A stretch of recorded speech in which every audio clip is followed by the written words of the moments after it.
The whistle blows, the crowd ignites. Underneath those blazing lights, cleats hit the turf, the battle's on. The roar of fans, the beat of hearts, it's where the legend always starts. Friday night, we're burning bright. JG Media brings the fight. Exeter shouts, the mules inside. Friday night lights, so it's our night. Helmets clash, the sparks they fly. Friday night, we're burning bright. JG Media brings the fight. Exeter shouts, the mules inside. Friday night lights, so it's our night. Oh, oh, oh, oh, it's our night.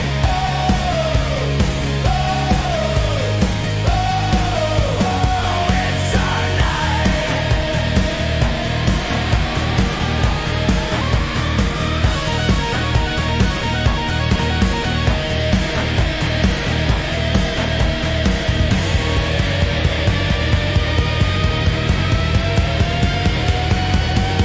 Friday night, we're burning bright. JG Media brings the fight. Exeter shouts, the mules inside. Friday night lights, so it's our night. Whoa, whoa, whoa, it's our night. Whoa, it's our night. It's our night.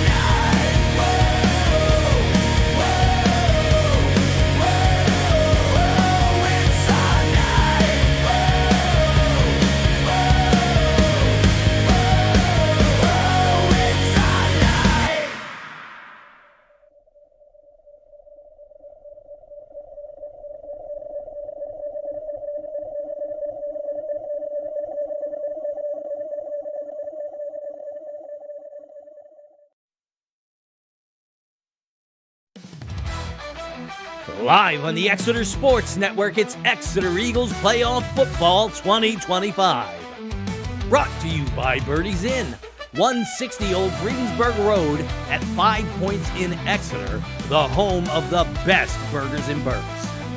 Tonight, it's the semifinals against the Bishop McDevitt Crusaders. Now to the Exeter Sports Network broadcast booth. Here are your announcers, Darren Ziner and Mike Mitchell.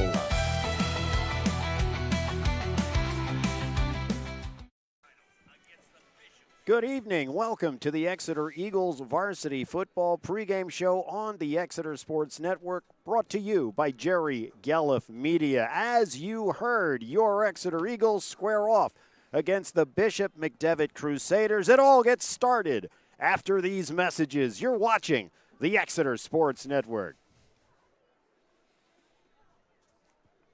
Life moves fast. Your insurance should keep up. At Goosehead Insurance, the Coley Insurance Group, Brad Coley shops over 30 top-rated carriers to find the right coverage for you. Home, auto, business, life. Whatever you need, they've got your back. Real service, real savings, real fast. Goosehead Insurance, the Coley Insurance Group, the power of choice.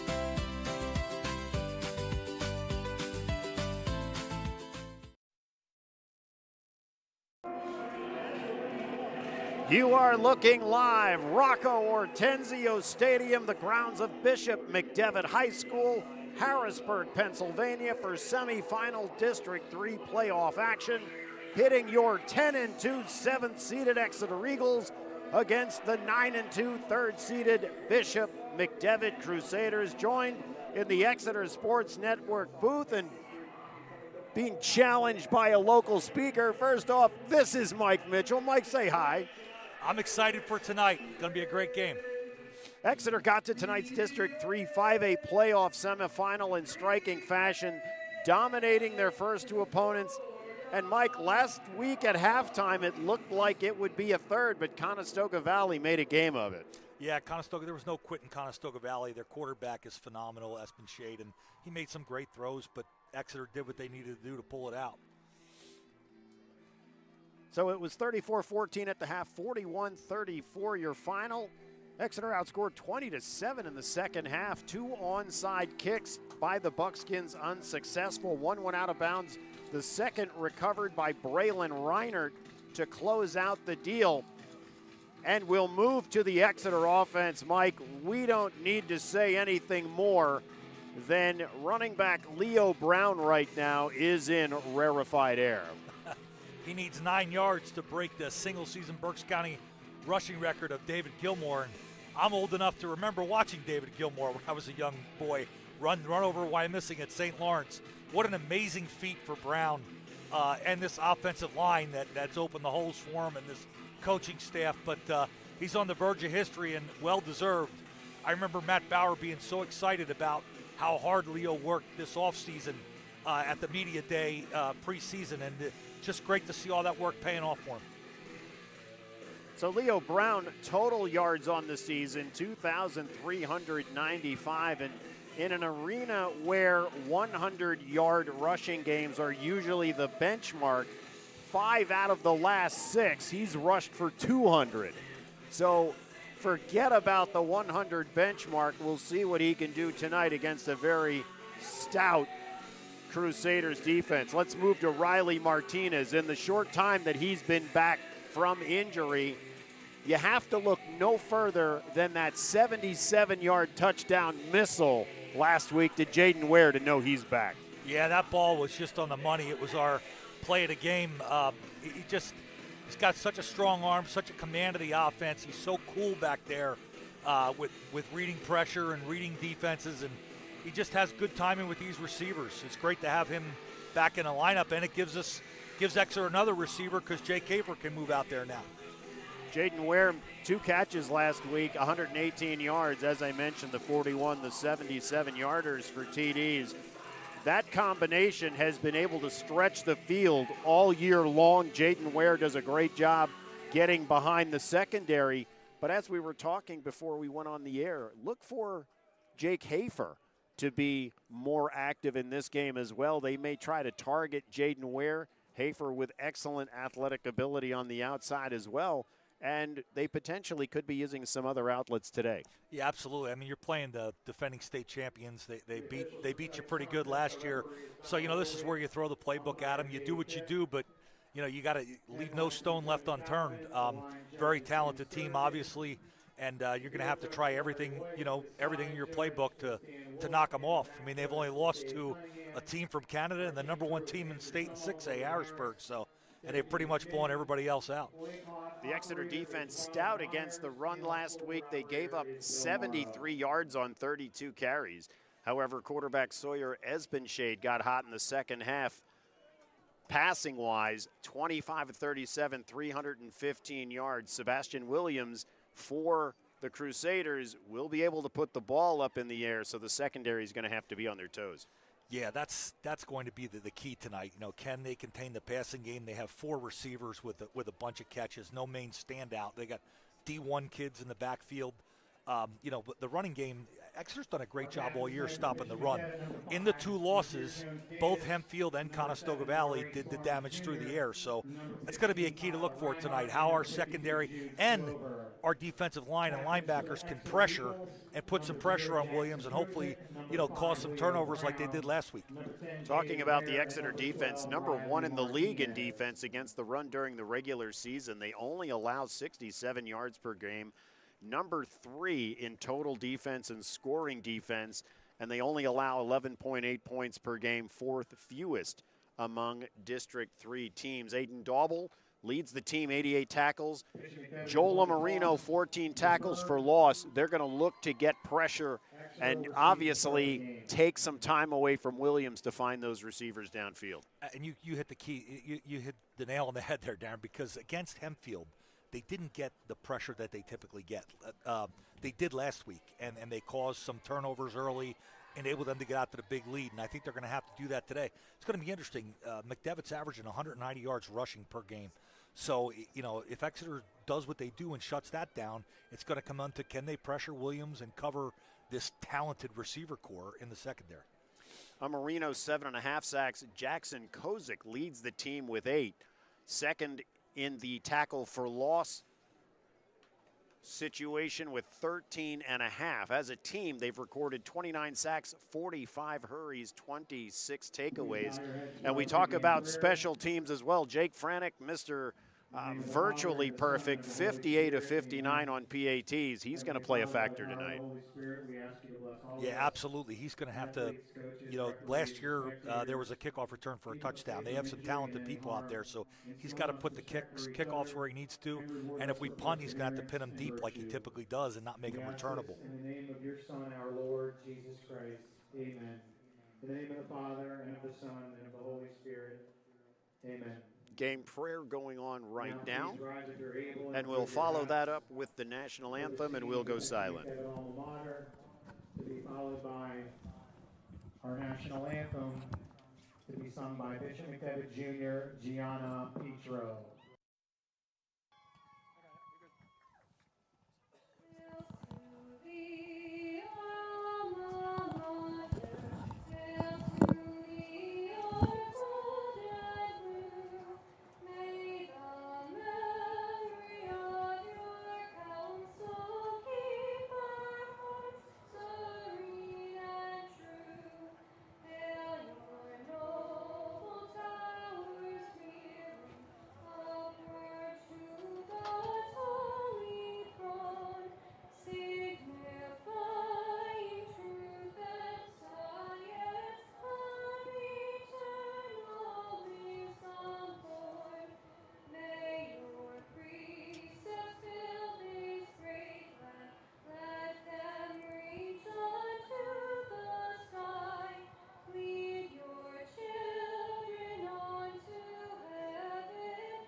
Turning our attention to Bishop McDevitt, some background on them. Head coach Jeff Wachter, he is in his 29th season with the Crusaders, an overall record of 217 wins and 65 losses. They come into tonight the 9-2 regular season record, and just as you mentioned, opening season losses to Clarkson and North, which of course is in Canada, and Harrisburg, which is undefeated, ranked number 1 in the state in Class 6A. They've won 9 straight. Yeah, they've won 9 straight in dominating fashion, offensively, defensively, through the air, running the ball. Haven't really been tested. Nobody scored. State College, I think, scored 20 on them, but they've really held teams in check. It's going to be a big challenge tonight. For a team that returns multiple starters from a PIAA Class 5A championship team last season, the biggest change that they faced was at quarterback. Their state record setter, Stone Saunders, has taken his talents to Kentucky. Junior Sebastian Williams now at the helm. Yeah, Williams has had a very solid year, over 1,500 yards, 14 touchdowns. You know, and he's got such talented receivers. He spreads the ball out. 4 guys with over 200 yards receiving. So, you know, it's going to be a challenge. You mentioned the receivers. Issa Palmer, a team leading 24 catches, 373 yards, 4 TDs. In the backfield, it'll be senior Nazir Jones-Davis, 950 yards on the year, 15 TDs. So he among a group of 4 running backs who will try to give Exeter headaches this evening. Getting ready to kick off, Exeter will receive. It's going to be number 17, Aiden Grella. He's a 6'2", 190-pound senior. He'll get it started as he walks off his steps. 12 minutes up on the board. The official blows the whistle. And Grella ready to go into the ball. And we are underway here in Harrisburg. This one will come down to Jaden Ware at the 1. He'll get the 15. He's taken down. A nice tackle there by the first man getting to him. That's going to be Ish Palmer. Yeah, it was a nice open field tackle by Palmer. So he'll get him inside the 20, put the ball on the 18. And that's where Exeter will start 1st and 10. It's a great kick to the 1-yard line. Didn't go in the end zone. Wasn't real high. Didn't give him much of a chance to return it. So it'll be interesting to see what offense Exeter puts in place. Of course, last year, losing to Bishop McDevitt 48-14. Jaden Zandier got hurt early in that game. Would have been interesting to see what happened. Riley Martinez also limited action. He's in the gun here. And before anything happens, McDevitt will jump offside, and it'll give Exeter 5. This could be one of the aspects of the game, Mike, that could change everything with Riley and being able to change things on the line of scrimmage. Well, that's coaching right there. You obviously, when you're going on a hard count play 1, you've seen on film that they're aggressive up front and like to anticipate the snap count. So great job by the coaching staff and Martinez with the hard count there. Let's move the ball to the 23-yard line. It'll bring up 1st and 5. Martinez will be in the gun. Leo Brown behind him. Single receivers left and right. Here's the snap. There's a hard count right there from Riley Martinez. The Crusaders hold the line. And here, this is going to be a procedure call on Exeter. So the 5 they just got, they'll take back. Yeah, I don't know that he saw the play clock. Obviously, they're trying to mix their snap counts up, but just snuck up on him, I guess. So after trading off some penalties, of course, we talk about keys to the game. Penalties certainly one of them. We'll see how that plays out. Here's Riley Martinez rolling out left. He's going to fire left, trying to hit Braylon Reinert. Incomplete. Great coverage by the secondary of McDevitt. Keelan Smith on the coverage for the Crusaders. It'll bring up 2nd down. Good play fake. Good play. Exeter gets a lot of mileage out of those play action passes, but they did a good job of getting in the flat there. Put the ball back on the 18-yard line. Exeter breaks the huddle. Martinez again in the gun. Leo Brown behind him. 2 receivers this time to the left. The right's empty. There's the snap. It'll be Leo Brown looking for some running room inside. He'll be lucky to get back to the original line of scrimmage. McDevitt with some beef up front. Yeah, wasn't much room for Brown to go. A linebacker filled the hole nicely there with delivered a solid blow. Not often you see Leo go backward. That time he did. So give Leo 1 yard on that one. It'll bring up 3rd and 9, put the ball on the 19-yard line.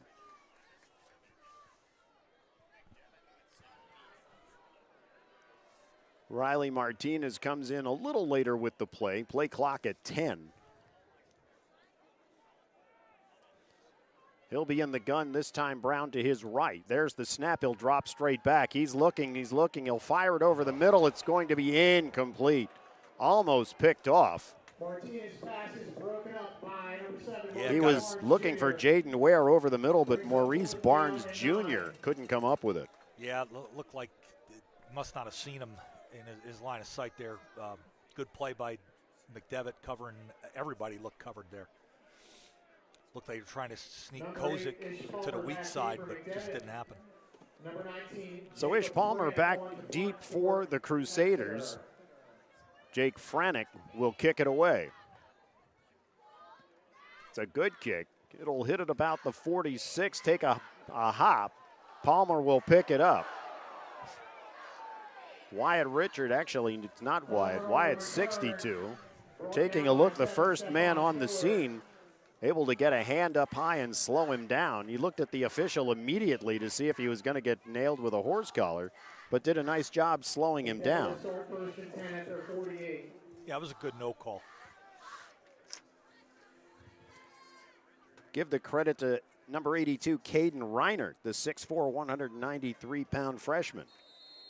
But a good job holding Ish Palmer to a short return. He is a dangerous return man for McDevitt. So here will be Sebastian Williams.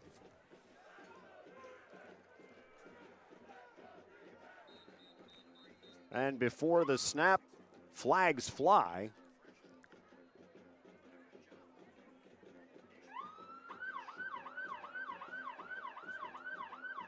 Taking a look to see. Looks like illegal motion on McDevitt. I don't know. They didn't move the ball I at think all. it was an equipment situation Oh, okay. that brought somebody off the field. So the flag being picked up. All right. No penalty on the play, still 1st and 10. So a 3 and out for Exeter. McDevitt takes over at their own 48-yard line. Williams will be in the gun. Nazir Jones will be behind him. He'll take the handoff. He's running up the middle. He gets hit right away. Good job, Joel Amarino. Forcing him to the inside. He'll go down at the 50 for a gain of 2. It's a good start. I mean, it's a team that averages almost 200 yards a game on the ground.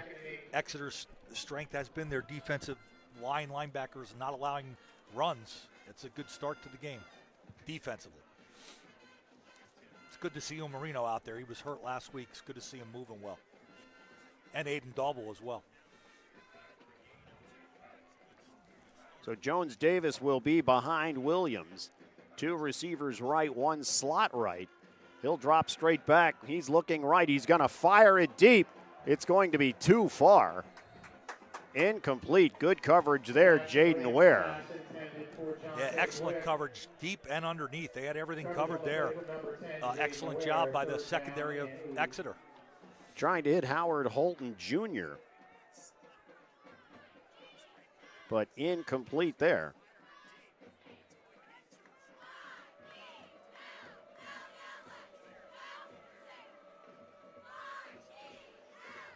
Williams will come out in the gun again. Jones Davis will be to his right. Again, 2 receivers split right, 1 left, 1 slot right. He'll drop straight back. He's looking. He'll fire it to the near side. It's complete.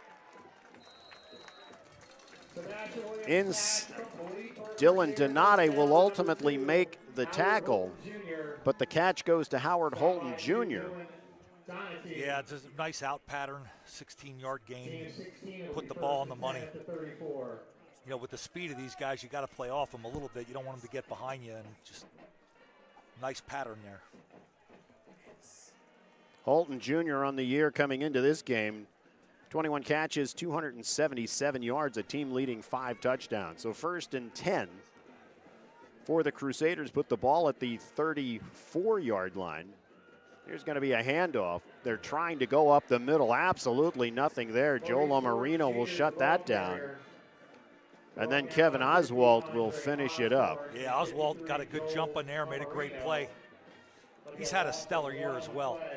It's going to be a loss of 2. Great job with the run so far. I mean, these backs are D1 recruits. It's not an easy offense to stop here on the ground. That was Maurice Barnes running the ball, a 6'2", 215-pound senior. He's the deep man. Williams in the gun. Here's the snap. He'll fake the handoff, throwing it over the middle. It's complete. Yeah, that was an excellent play fake. I was watching the run myself, and he threw a dart. That was good coverage by Jaden Ware, just a great execution on offense. So Williams hits Gage Ruth, a 6'3", 175-pound senior on the slant. Takes it inside the 25 to the 23-yard line. And a first down. Yeah, it's just great execution. Ware was where he needed to be. Williams certainly a gun for an arm. Got it there in a hurry. Yeah, that was. He'll be in the gun. He's got running backs on either side. There's motion. Going to try to go up the middle with Jones Davis, but actually this was Barnes.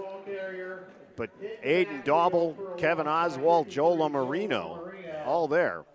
Yeah, another tackle for loss. Great job up front. A 2-yard loss brings up second down and long. It's tough to defend. I mean, their speed at the receiver is so so prevalent, and so many of them, they spread you out. It's tough to cover them, but doing a great job against the run so far. Here's Williams in the gun yet again. This time he's going to hand it off. They're going to run to the right. This is with Jerome LaRue Jr. He's a sophomore. A flag comes in. LaRue Jr. 7 touchdowns on the year. We'll check the flag. I think it would be a hold where they threw it. I don't know how it could have been on Exeter unless it was a face mask, but I didn't see that. He tackled him low. The officials continue to discuss. What's it? Is it going to be an unsportsmanlike conduct? Well, we're still waiting for, they're going to have another conversation. What? It looks like they're talking about one of the players with McDevitt, but, well. This is unbelievable to me. What is the holdup? We don't have anything yet.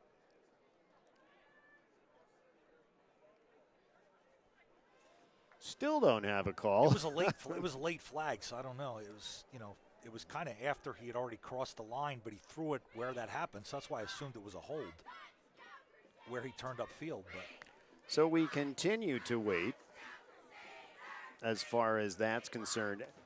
For Bishop, McDevitt as the number 3 seed in these playoffs. They dismantled number 6 Mechanicsburg 47-7 last Friday.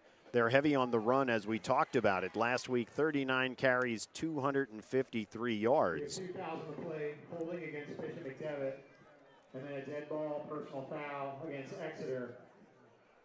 So holding against McDevitt, a personal foul against Exeter, and I would assume. Well, wait, why is the ball there? Did they if give the ball's there, it should be third down, right? Well, the first down was a yeah, negative the 2-yard ball run. the ball was back. What did they give him, the 5-yard differential between a holding call and a personal foul?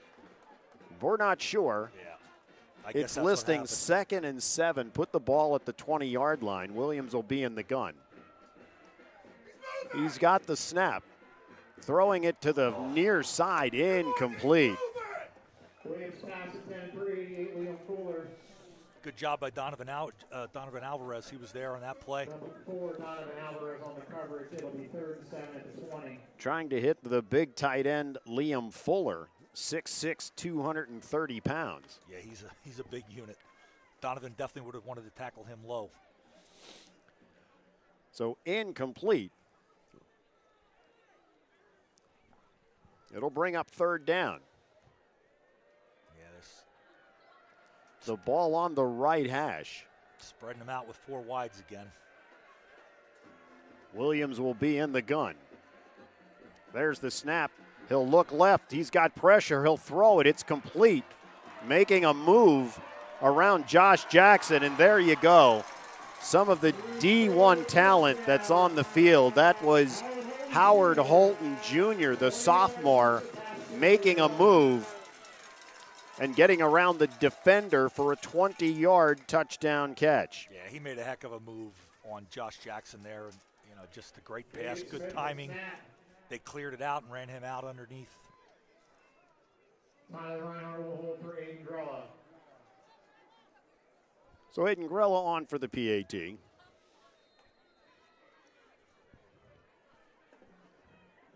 Snap down, his foot's through it, and it's good. 7:19 to go here in the first. It's McDevitt 7, Exeter nothing. We'll be right back. This is the Exeter Sports Network.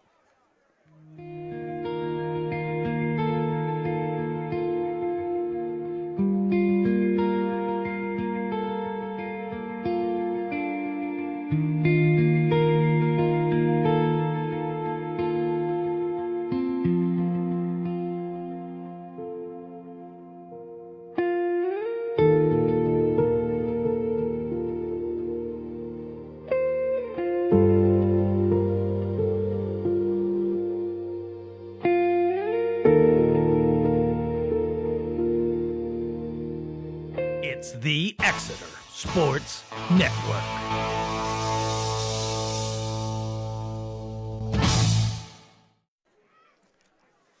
We are back. Aiden Grella will put the ball on the 40, back deep. Leo Brown, Jaden Ware for Exeter. McDevitt's first possession, they take it 52 yards. The last 20 coming on the catch and run by Howard Holton Jr. The ball's in the air. This one's going to come down to Jaden Ware. In fact, it'll go into the end zone for the touchback. And they'll bring the ball out to the 20, and that's where Exeter will get started with their second possession of the evening. So taking a look at that first possession, again, you saw a couple passes there, errant throws, good defense. They tried one rush there with Leo Brown, didn't really get too far. What do you expect moving forward? I think they got to try and run the ball. It's what they do. But this secondary is quick. They have some speed out there. They close in a hurry. Riley Martinez will be in the gun. He's got the power aside of him. Leo Brown has it. Puts his head down. He'll get across the 20. Give him the 22-yard line. And 2nd and 8 coming up. Yeah, it was a little different formation. It was sort of like the power eye, except Brown was behind Martinez and the two tight ends were leading him. A little bit of running room there. They'll call it 3 for Leo Brown, so make it 2nd and 7. Jake Hafer out wide to the left.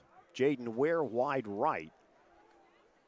Jackson Kozik and Aiden Dauble trade places. There's the snap. It's going to be Leo Brown. He's got some room to run. He'll almost get to the 30-yard line.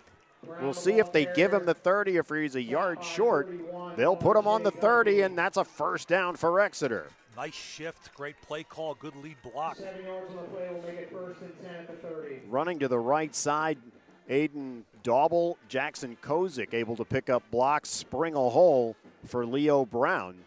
And that's what you're going to have to do if you're Exeter. This McDevitt offense is so talented. Control the ball, eat up the clock, and make them play a full game, which they haven't done much of. Riley Martinez in the gun again. Here's the snap.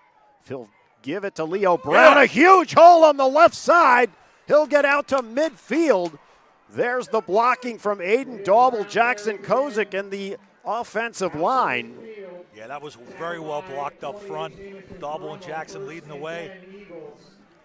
20 yards, and with that run, shall we say, we've got a new Berks County record holder in Leo Brown. Congratulations to Leo Brown and that offensive line. Just excellent, excellent season. Riley Martinez will be in the gun. Jackson Kozik will come to the right side of the line. He'll give the handoff. That time he's not going anywhere. Yeah, they blitzed the hole that time. R.J. Duffy making the tackle for the Crusaders. It's going to be a loss of 3.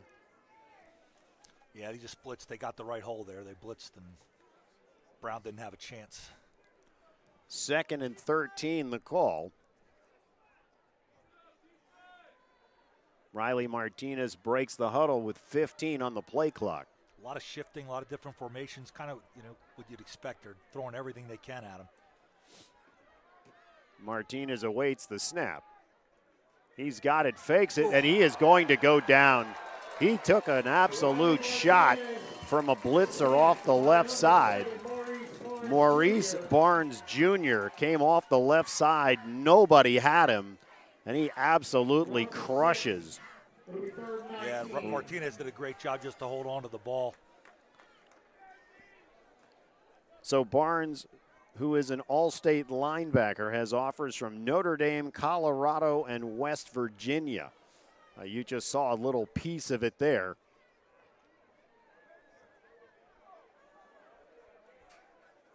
Oh, somebody's not on the field. They got to burn a timeout. So a little confusion on the Exeter side. They call timeout. 4:11 to go here in the first. Fans, are you looking for dinner? Check. Drinks? Check. Live entertainment? Absolutely. Birdie's Inn is your one-stop shop for everything awesome in Exeter. Sink your teeth into the best burgers in Berks, then stick around. There's always something happening on the deck. This week, Saturdays 7 to 10 p.m., Shark Sandwich will be playing Sunday. The late game, 8:20 on, Detroit at Philadelphia. The NFL makes a return appearance. From Monday, 5 to 8 p.m., Dancing on the Deck with DJ Jimmy 2K. Tuesday, open mic night from 6:30 to 9:30. Music with Nora and Jen. Friday night, 7 to 10 p.m. And do not forget the late night menu Friday and Saturday nights from 9 to 11. Check Birdie's website at Birdie's in Exeter. Birdie's INN Exeter.com/events for details. Here's Martinez faking a jet sweep, trying to hit Jackson Kozik. It's incomplete. Birdie's has food, music, and community.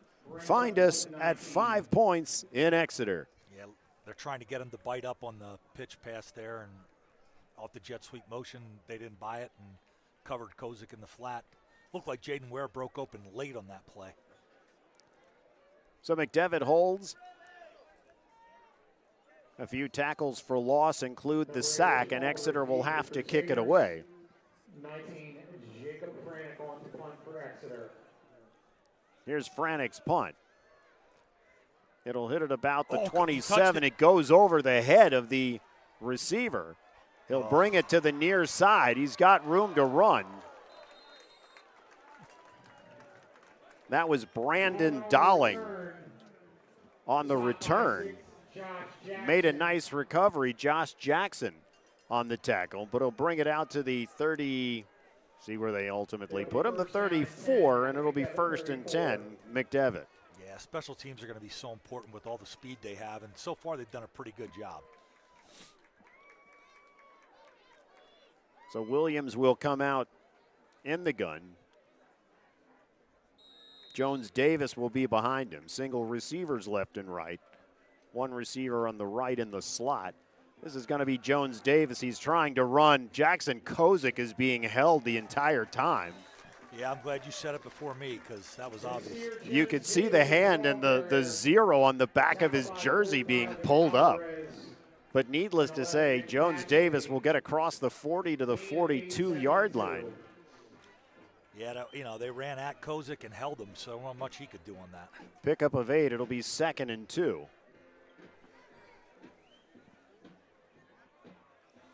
Williams in the gun. They'll come to the left this time.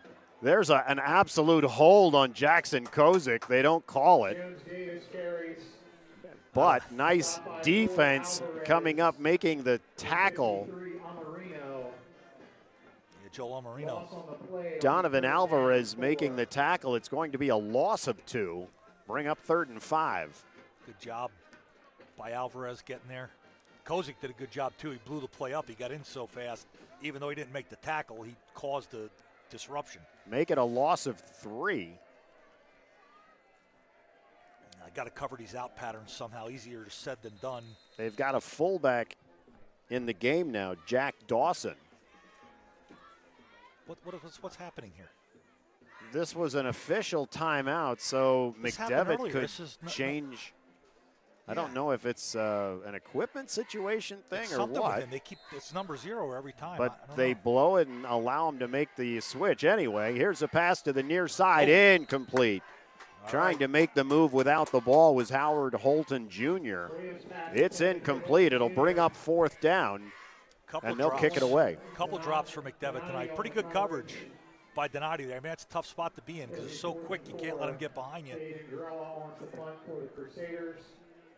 Good big stand for Exeter there. Great defense for the 3 and out. Grella will kick it away. Stefan Fuller, the up man. Jaden Ware deep. Jackson Kozik's had a great year, but it seems like these last couple weeks he's just on a different level. He's been unblockable. Kick is on the way. It's going to come down to the near side, out of bounds. We'll see where the official marks it. Essentially right where it went out. So put the ball on the 27-yard line. That's where Exeter takes over 1st and 10. See if they can get Brown going again here, and they're really doing a good job in the secondary covering Exeter. It's not often we see Exeter covered. Usually people are wide open with their passing game because the play action's so effective off the solid runs, but the secondary, McDevitt, is doing a really good job. Martinez will be in the gun. Leo Brown will be behind him. Single receivers left, Jake Hafer on the right. Jaden Ware, here's going to be Leo Brown trying to find some room on the left side. Nothing there. It probably is, we'll say no gain looking at the official on the far side. It'll bring up 2nd and 10. Yeah, this McDevitt defensive line, they have some big units there. Doing a nice job staying in the gaps, and the linebackers are, that time they blitz the correct hole again, and they're tough to block. You mentioned some size on the line. For McDevitt, we'll give you some of those numbers here. 72 looks like Ed Too Tall Jones for the Cowboys. Ja'Kay Logan, 6'3", 290. Riley Martinez will give it to Leo Brown running left. He'll get across the 30. Bring him to the 32-yard line. Make it a gain of 5. It'll bring up 3rd and 5. It's a good, strong run, well blocked. Puts him in a 3rd and makeable here.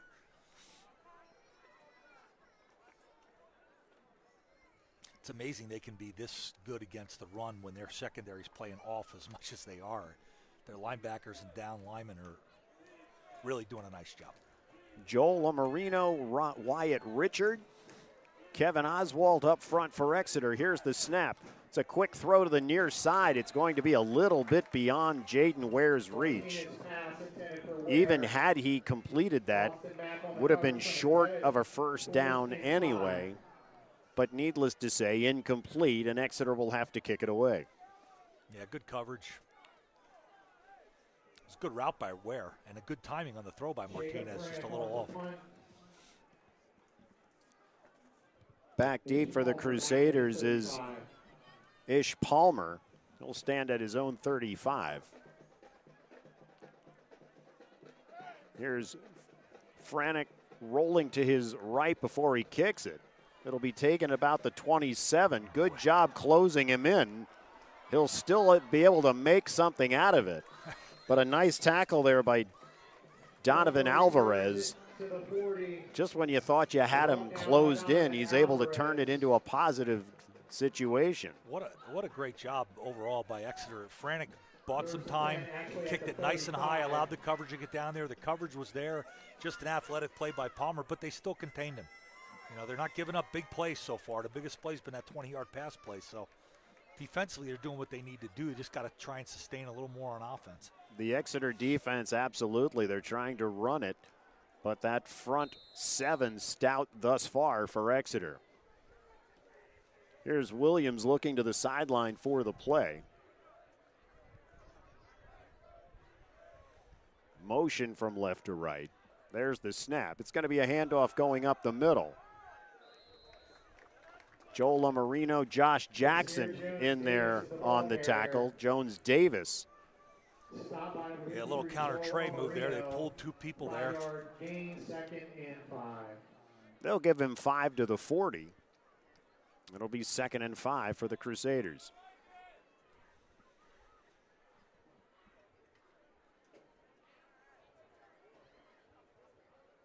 Waiting for the play is Williams. He has it.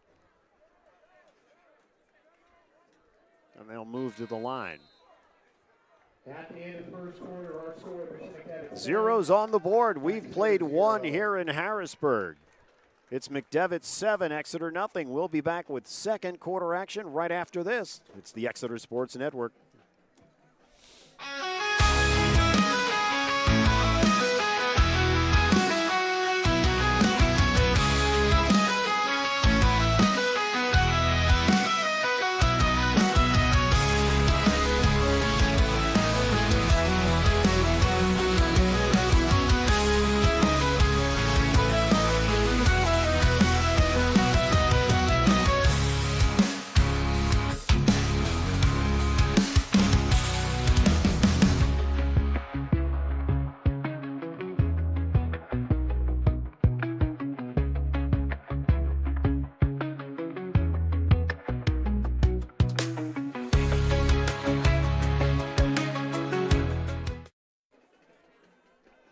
We are back ready to get the second quarter underway. Williams will come out in the gun right away. Jones Davis, he has actually committed to Eastern Michigan. This is going to be a jump on McDevitt, and it'll take him back 5. That's good. That negates one of their 2 strong runs of the day. They only had 2 where they gained more than 2 yards. Move him back 5. It'll make it 2nd and 10. Williams in the gun. 2 receivers right, 1 left. There's the snap. He'll fake the handoff, throw it to the near side. It's caught. Able to get away from 1 defender until Jaden Ware pulls him down. That one went to John Ty Quick. Yeah, that was a absolute bullet.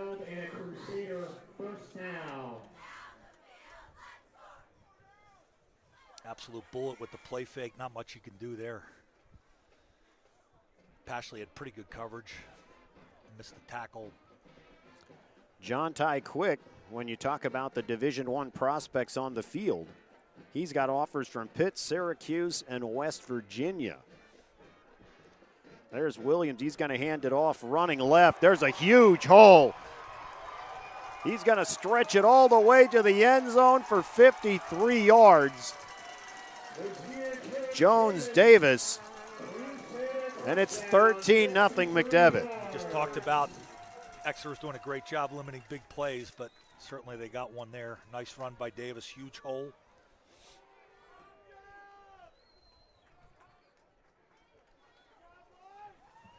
Their team speed is unbelievable. 11:19 to go here in the second. We await the Gorilla PAT. But that was one where McDevitt just blew it open inside, and he basically ran unscathed.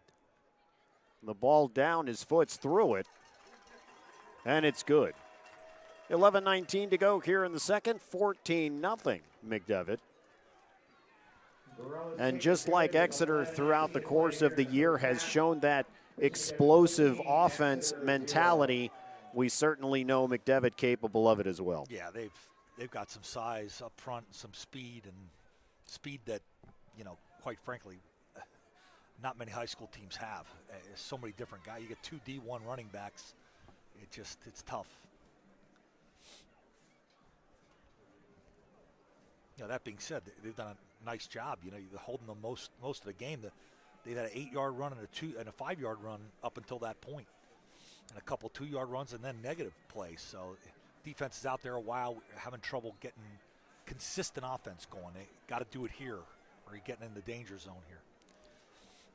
So Exeter down 14-0. This is as if every offensive possession is crucial, but this one certainly. You don't want to get down 21-0, assuming that if the next touchdown is on the board by McDevitt. Certainly a tough team to come back from that kind of deficit. So this one will go into the end zone. Grella obviously a leg as well. And Exeter will take over 1st and 10. Yeah, I just overly, I mean, you know, you see some stuff on film, and speed is always easier to tell in person. It's just amazing to me how many guys they have that fly around as quick as they do. You know, Exeter's got a ton of team speed, but I've not seen speed like this probably since last year when I watched this game. You talk about Exeter's speed. Leo Brown, let's give him some love right now. He has the 2nd most TDs in program history with 29. Jaden Zandier set the record last year with 34. Riley Martinez in the gun. A little distraction there, trying to. R.J. Duffy will make the tackle for McDevitt. Tried to do a little misdirection there with Jake Hafer left to right, but Duffy not fooled. Yeah, and it's going to be a loss of 2. Nice little counter play, but Duffy did a great job. He was really the only guy that could have stopped it, and he did. It's just the speed on defense is just, I mean, I keep saying it, but it's eye-opening.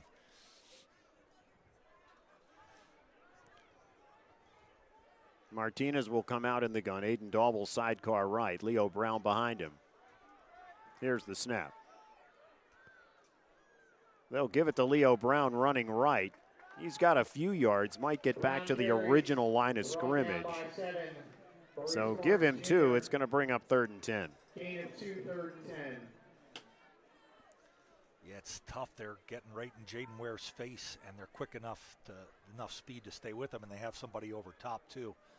Maybe look for a screen here. They've had some success the last couple weeks in their screen game.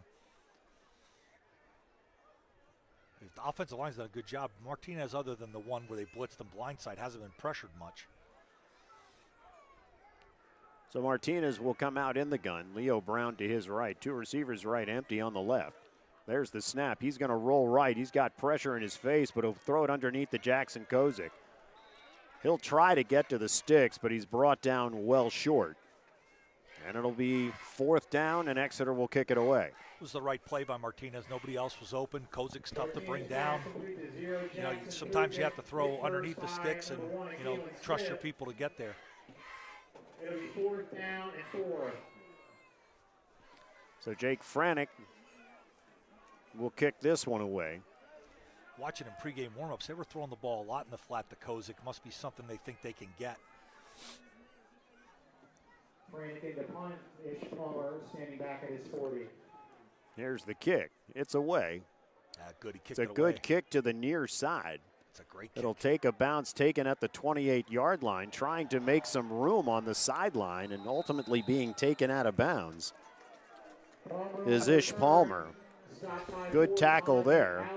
Donovan Alvarez getting him out of bounds. 14 yards on the return. Ish Palmer's dynamic to watch, isn't he? You Kinda talk hold your about breath every time he has the ball. You talk about the athleticism. Just when you think you have him hemmed in, Yeah. he's able to create some space and get some positive yardage. So 1st and 10 for McDevitt. Put the ball on their own 47-yard line. Give Franick a lot of credit. He is putting the ball where, with the height and where they can't return it. He's doing a great job.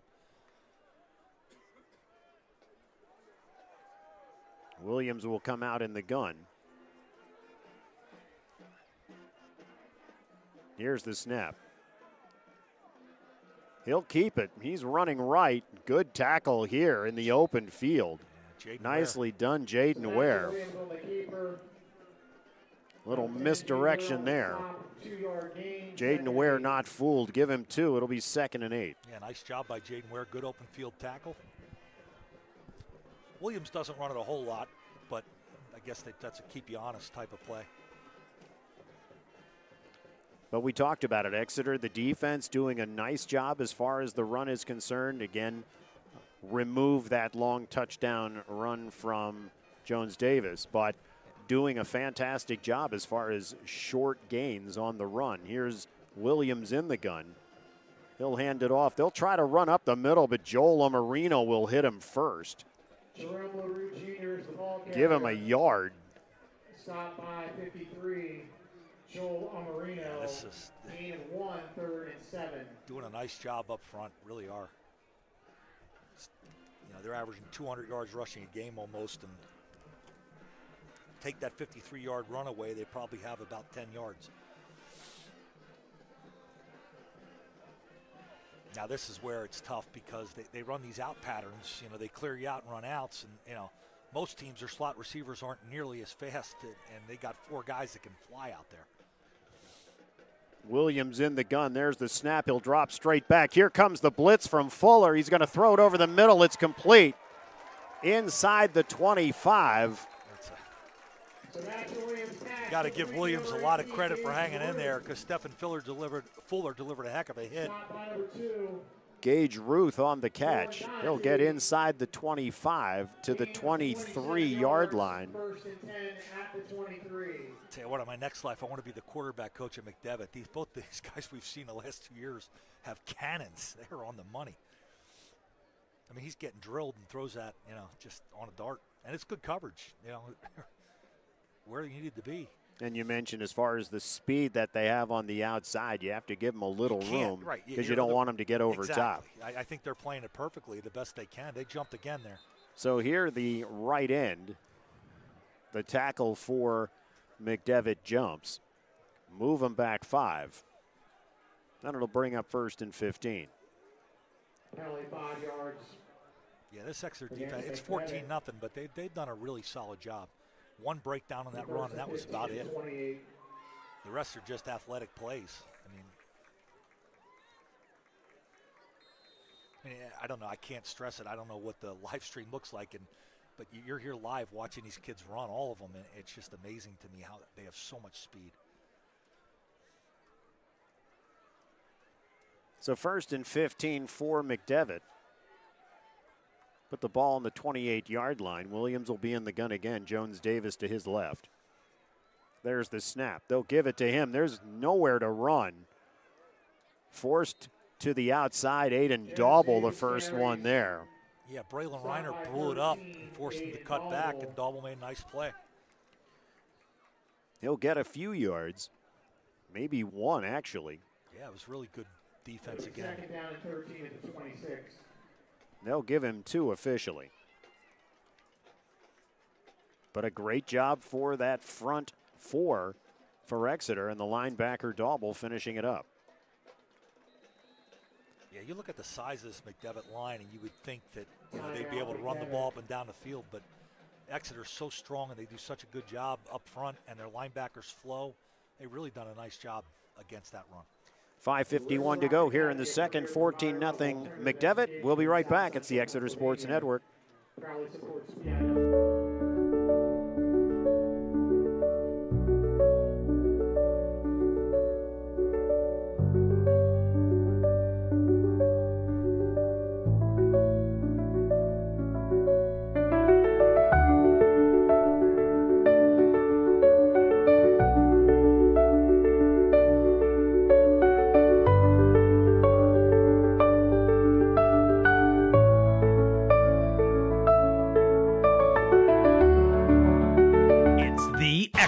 Sports Network.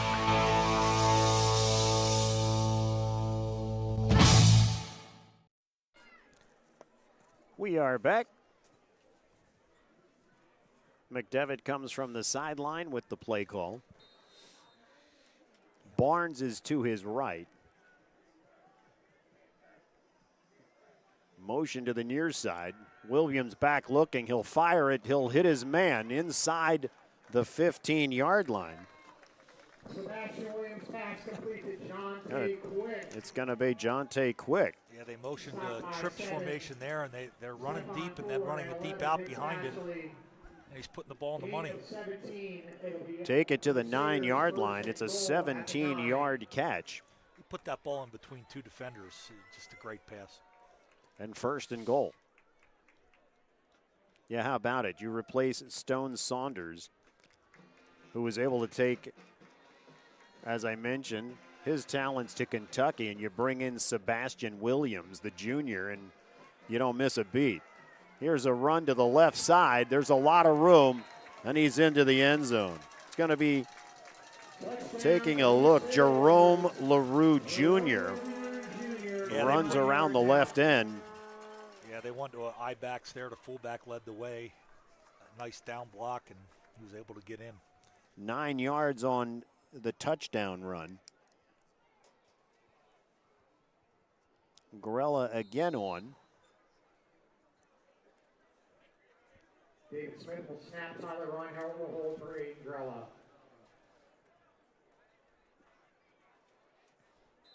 His foot's through it. It's good. And it's 21-0 McDevitt. The extra point brings our score to Bishop McDevitt 21, Exeter 0. So Exeter doing a good job up front, but unfortunately, as we've seen the last couple weeks, getting burned on the back end. Yeah, I don't know. I don't have answers. I mean, sometimes they have a lot of athletes and they have a lot of speed, and I don't think they're covering that poorly. I mean, that ball was threaded in the zone between two guys. And you're talking about an arm. Let's face it, from a high school standpoint, these arms, Sebastian Williams, that's a class arm. Riley Martinez, a class arm.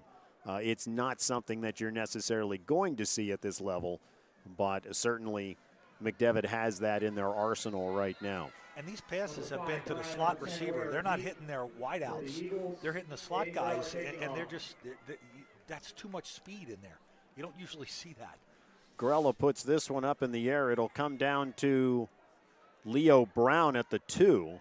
Looking for room to run. He's got the outside. If it wouldn't have been for one guy able to slow him down, he may have had the outside to take it the whole way. Yeah, I got excited. It looked like he had it there, but good tackle. Taking a look, they'll put the ball on the, well, we're going to hold on here. Put it on the 18-yard line, 1st and 10 Exeter. Well, now you're in must-score territory. You're kicking off to them. It's tough. They've tried a lot of different formations. They've tried motions, shifting, and just not able to get it all going. I think with something like this, as aggressive as this Crusaders defense is, if you run some quick slants, you got to take some pressure off of that line. Here's going to be a quick throw out to Jake Franek. He makes one man miss. Nice move. He'll ultimately get taken out at about the 21-yard line. We'll see if they give him the 22. They'll give him the 21. So 3 yards. I like the call. I like they spread them out a little bit. One with the trips formation. They've run a lot of tight stuff, so they're trying to give a different look. Gain of 3, 2nd and 7. So 2nd down for Exeter. But those are the type of plays that'll slow down that offensive or the defensive front for the Crusaders. Yeah, you spread them out and maybe you give Brown some running lanes here. Here's Leo Brown running right. He'll get through the line, get to about the 25. It'll be a gain of 4. It'll bring up 3rd down and 3. Yeah, it's kind of what I was talking about there. You spread them out, you got to go cover them, and with as good as the line is for Exeter, you got some, chance for some one-on-one blocks and maybe get a seam and go. Exeter using a little bit of a hurry up. Here's Riley Martinez. He was going to keep it himself, but he stumbled coming out of the gate.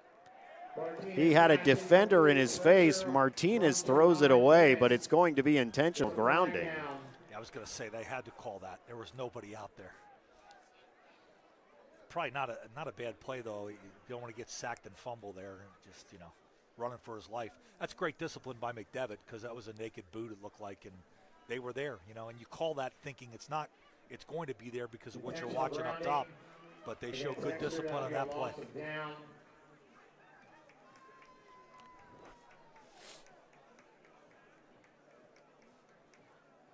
Another conference here, jeez. So Exeter will ultimately kick it away. It's just a matter of where they're going to put the football,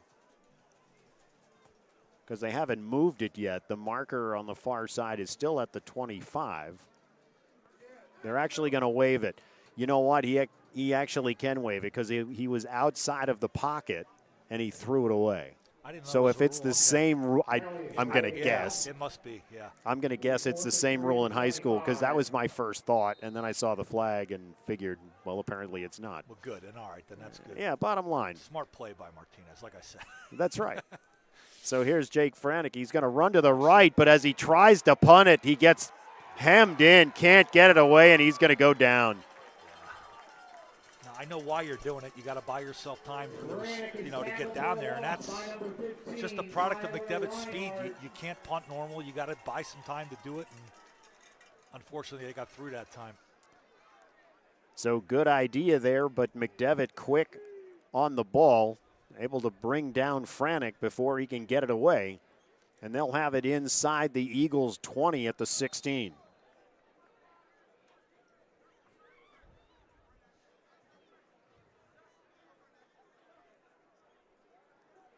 .348 to go here in the second. It's 21-0 Crusaders, and they've got a chance to add more. Here's a handoff to Barnes. He's running left. They'll get to about the 10-yard line, pick up around 6. It'll be 2nd and 4. Yeah, they're starting to find something off that left side with the fullback leading, creating a little bit of a seam now. They'll give him the 11, so call it a gain of 5. And 2nd and 5. Tell you what, there, and you give credit to Bishop McDevitt's crew here, the athletic department. We have a great view. It's a great setup. We've been treated first class. Awesome. Certainly appreciate them. A lot different than last week. So 5 on the play clock. Williams looking for the snap. Looked like they jumped, but no flag. They're going to throw a screen to the near side to Barnes. He's looking for room. Can't get there. Nice tackle, though. Taking a look to see it's Jackson Kozik. Yeah, that was a really nice play because it looked like they had two guys. That screen was set up perfectly. That's one thing you won't see is Exeter give up. These kids are winners. They're fighters. They're not going to just lay down here. So give him 5 yards. Gain of 5 will make it 1st and goal to 6. And it's 1st and goal.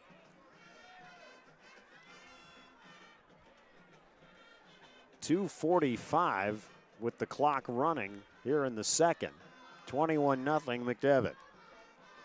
This time Williams will be under center. They'll give it to Barnes running left. There's a huge gap on the left side, and he's in for the 6-yard touchdown run. It looks they've really found something there. It looks like they're unbalanced to the right and going back to the short side maybe.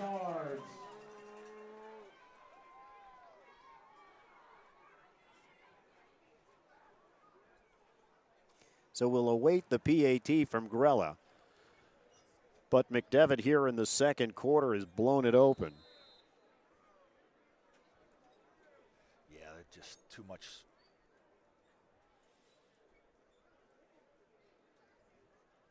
There's the snap. It's down. And it's good. 2:30 to go here in the second. 28-0 McDevitt. 2 minutes and 30 seconds to play here in the We've got a timeout on the field. 28, That'll give us 0. time for these messages. You're watching the Exeter Sports Network on Jerry Gelliff Media. Food isn't just fuel to live, it's fuel to grow. My family relied on public assistance to help provide meals for us. These meals fueled my involvement in theater and the arts as a child, which fostered my love for acting. The Feeding America network of food banks helps millions of people put food on the table.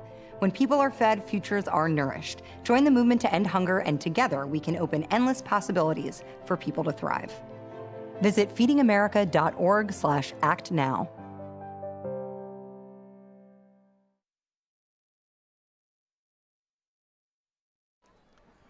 The winner of this game will take on either number 1 New Oxford or number 4 Solanco. I think I heard Solanco was up 14-0 in the second quarter. Number 5, Leo Brown. Number 10, Jaden Ware. Back deep. Leo Brown, Jaden Ware awaiting the Grella kick. It's on its way. It's going to get to the end zone. Brown lets it go. And they'll bring it out to the 20. Mike, much like we've talked about with Jake Franek able to put kickoffs into the end zone, obviously McDevitt, that really with that type of speed on defense, having to go 80 yards, it makes it tough. Oh, absolutely it does. And yeah, he's a great kicker, and they put us behind the sticks the whole night. The other thing that impressed me about McDevitt on defense, not just their speed, their discipline. They're not falling for fakes in the backfield. And, you know, we're used to guys running wide open, 3 and 4 of them, and they're doing a nice job. So here's Riley Martinez in the gun. He'll give it to Leo Brown. He'll get a little gap running off the right side. He'll get across the 25. They'll give him the 26. That's a 6-yard run. It'll be 2nd and 4. And 1, Keelan Smith, gain of 5. Good solid run by Brown, well blocked up front. We're calling it 6. It's over the 25. We're right. That's right. So Martinez will come out in the gun again. Brown will be behind him. There's the snap. Give it to Brown. He's looking for room to run, but not much there. They'll stuff him, maybe, probably no gain. It'll bring up 3rd down. Yeah, good penetration up front for the Crusaders. Exeter determined to run. Well, it's what they do. I mean, and it's what got you here. Exactly. Yeah, for the most part. And quite frankly, the secondary is there's looks like there's 9 of them out there. They're so fast. They cover everything.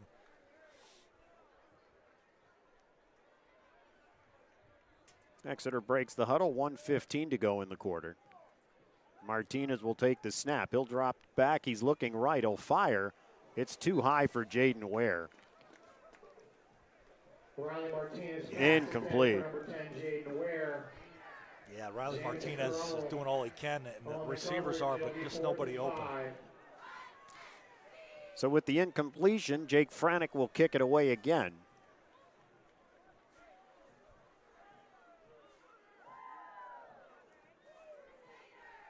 Potentially more punts in this first half than he's had all year. Yeah.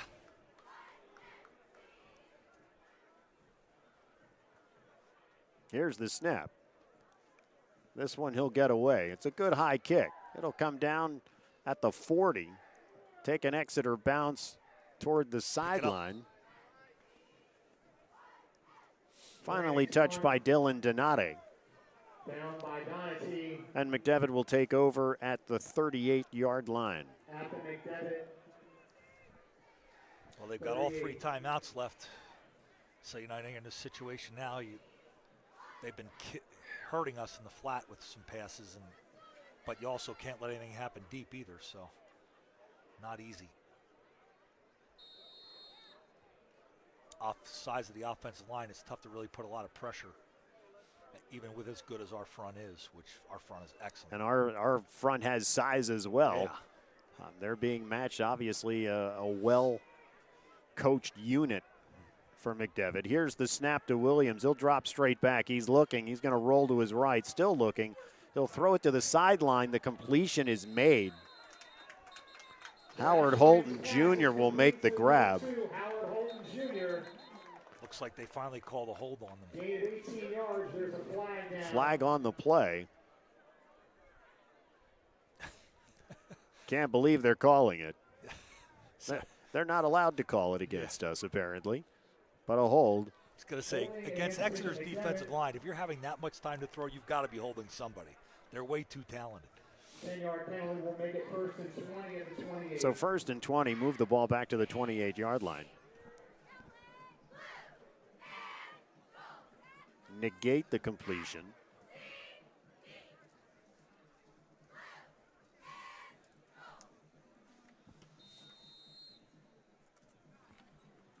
Exeter to prevent look here. 45 seconds on the clock and running as we can wind down the second. Williams in the gun. He'll take the snap.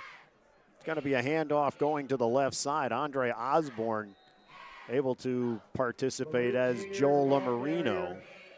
Stop by 53 on Marino. No gain on the play. So McDevitt probably will just let the clock run out here. And we'll go into halftime with the Eagles down 28-0.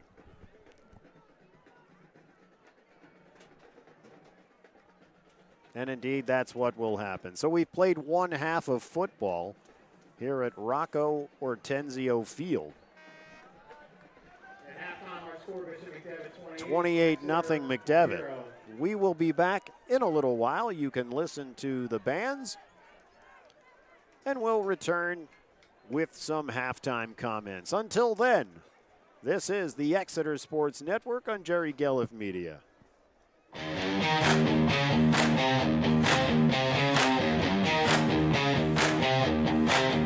The whistle blows, the crowd ignites. Underneath those blazing lights, cleats hit the turf, the battle's on. The roar of fans, the beat of hearts is where the legend always starts. Friday night, we're burning bright. JG Media brings the fight. Exeter shouts, the mules inside. Friday night lights, so it's our night. Helmets clash, the sparks they fly. Dreams are made beneath the sky. Every play's a shot to shine. The countdown's loud, the tension's real. This is how the champions feel. Friday night, we're burning bright. JG Media brings the fight. Exeter shouts, the mules inside. Friday night lights, so it's our night. Oh,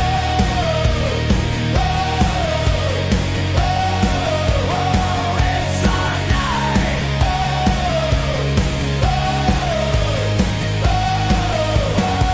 It's our night.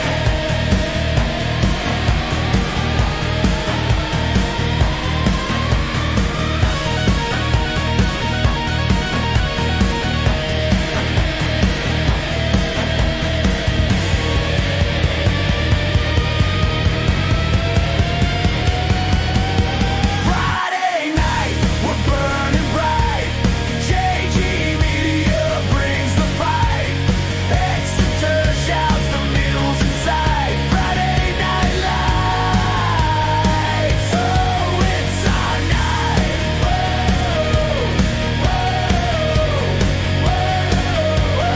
it's our night. It's our night. It's our night. It's our night.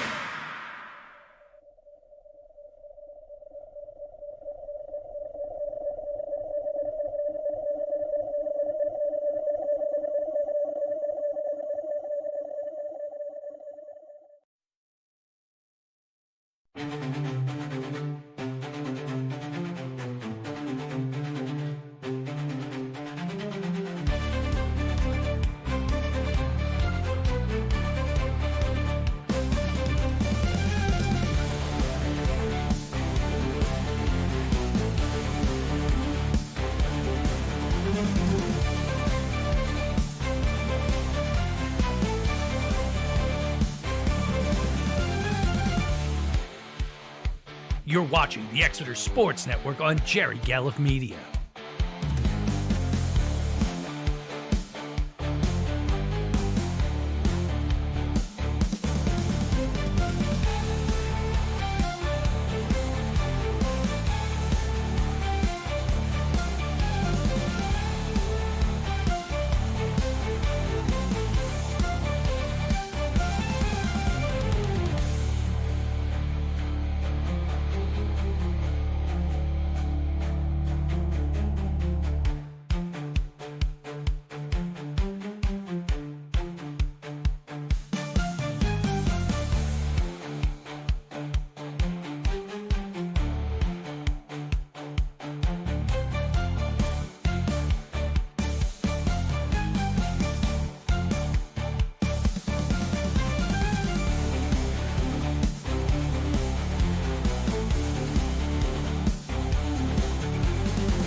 Adding your own flavor to fashion comes with age. Okay, Dad, look at you. Yeah, welcome. Hi. Forgetting how to add doesn't. Finding it difficult to work with numbers may be a sign of Alzheimer's. Dad, are you okay? An early diagnosis can help improve the quality of life for your loved one. Learn the warning signs of Alzheimer's. Some things come with age, some others don't.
You know, a lot of people say when you're going somewhere, you don't want to look back. But I beg to differ. For her to see her father celebrate his graduation, it's the best feeling in the world. I can't lie and say it was easy. But sometimes you just have to stop everything and take it in. I looked at everything in a different light. And I realized it started with me going back and getting my high school diploma.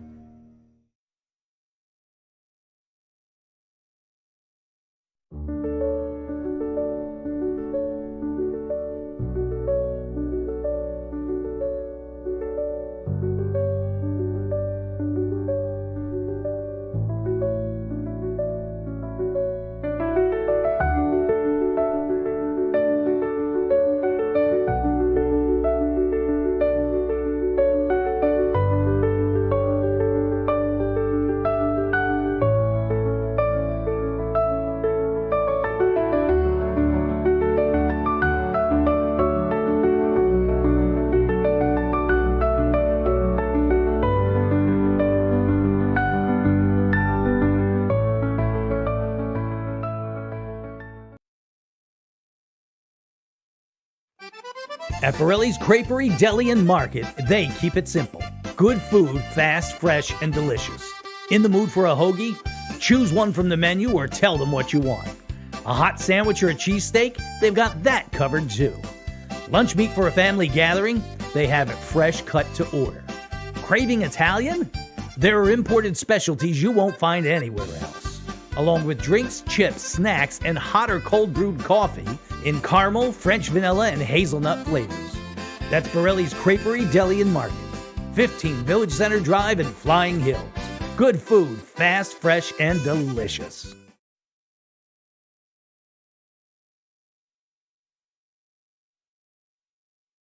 Life moves fast. Your insurance should keep up. At Goosehead Insurance, the Coley Insurance Group, Brad Coley shops over 30 top-rated carriers to find the right coverage for you. Home, auto, business, life. Whatever you need, they've got your back. Real service, real savings, real fast. Goosehead Insurance, the Coley Insurance Group, the power of choice.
It's the Exeter Sports Network.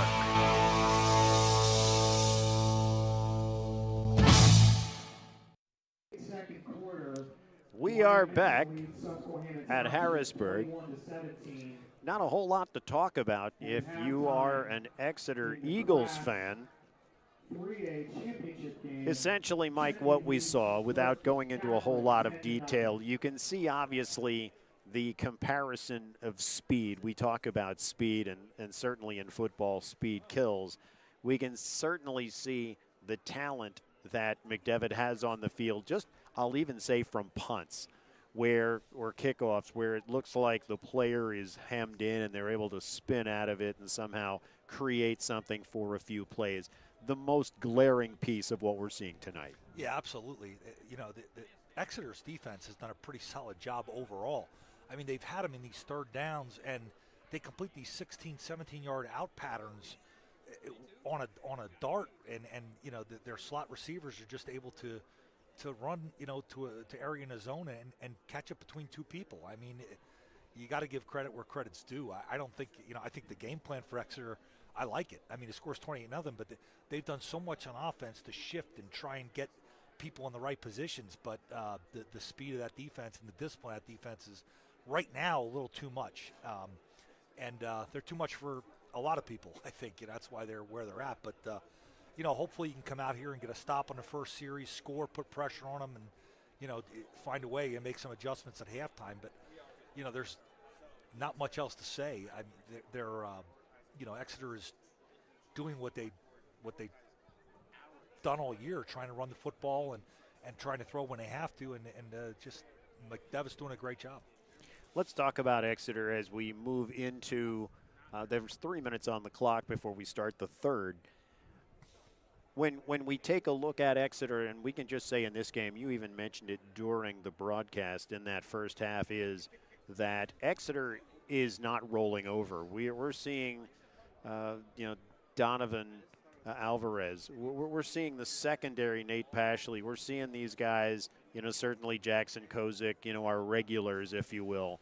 Aiden Daubel and Joel Marino and Kevin Oswald, Andre Osborne, Braylon Reinert. You know, they're out there, Jaden Ware. They are given everything that they have. And let's face it, they've made a number of plays, tackles for loss in this game. And if it wouldn't be, as we've already talked about, as far as it being McDevitt, the outcome would be different other than 28-0 at half. Absolutely. I think they, you watch, when I watch the film, I think they're going to be pretty happy with what they've done defensively. They've made some great plays, and this is an offense average, 200 yards a game rushing, and you take that 53-yard run away. They haven't done a whole lot on the ground, and it's been third down conversions and one long run, and then unfortunately the punt situation pinned deep, and they got another touchdown there. But if you can get anything together on offense and move the sticks a little bit, they've done a pretty solid job on defense. But it's easier said than done against this defense, who's been dominant all year. But it's the playoffs. You expect to play really good teams, and this is a really good football team. Indeed. They won the 5A championship a year ago. They beat Roman Catholic 34-31. So at that point, the defending champs, of course, coming into today, the only reason I think they're number 3 is because they had those opening season losses to essentially some powerhouses, but it obviously had some substantial rankings situations there, and they dropped to number 3 because obviously you would look at McDevitt of number 3 and think, well, what the heck's going on? Yeah, they're not a number 3 seed, but it's another half of football, and this Exeter team's explosive too, and they do a lot of good things. They're very well coached, and I'm sure they're making the adjustments they think they need to make at halftime here, and hopefully you can come out, get a stop, maybe a turnover, and put something on the board and put a little pressure on them. Let's talk about some changes to the Exeter program as far as scheduling moving forward. If we take a look at next season's football schedule, one that won't be on the docket that has been for some 60 years is Daniel Boone. Yeah, that was a shocker. No Daniel Boone, the Pig Iron Trophy. That's something they've played for forever. 2 rival schools, at least in distance. I mean, it's been a lopsided rivalry in Exeter's favor recently, but yeah, it's a shame you don't get to play them. But it is what it is, and the realignment is what it is. And Twin Valley, I guess they pick up, and that's they're pretty close too, and they're playing really good football, and so that'll be a better, more competitive game. Indeed, it will. You talk about Twin Valley as far as this year and what they've been able to accomplish. So those battles between the two schools moving forward will be certainly a lot of fun to not only watch but to call. Yeah, speaking of Twin Valley, West York is beating them tonight 14-13 in the District 3 4A playoffs. Wyomissing is up on Susquehanna 21-17. In the 3A championship, Berks Catholic trails Trinity 10-0 at halftime, and Wilson is trailing Central York 28-7 in the second quarter.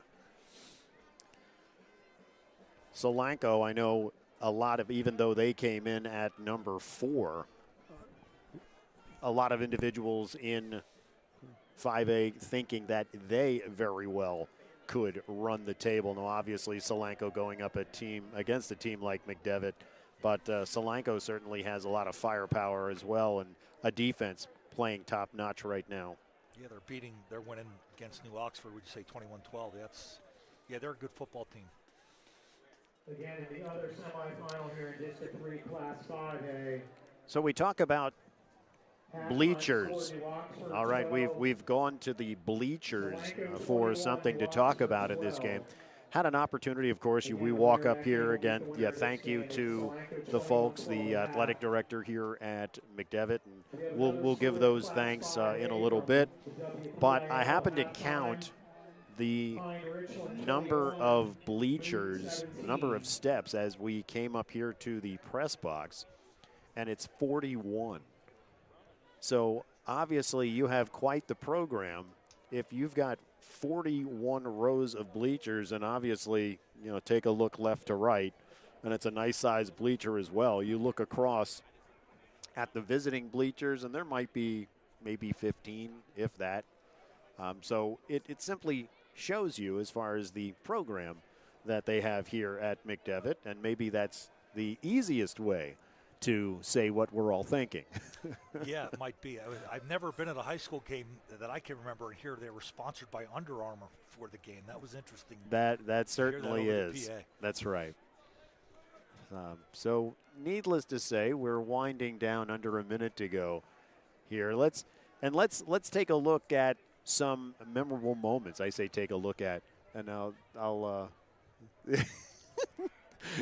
Technical director Chris looks at me with eyes as big as silver dollars, like, what are you doing now? I didn't really mean to say look. I meant to say talk about. So we talk about Jake Hafer. Of course, he kind of gets lost in the shuffle now since Riley Martinez came back. But let's give Jake Hafer some props because he took over a team, obviously a lot more, pass maybe oriented than run. Certainly run was a big part of it.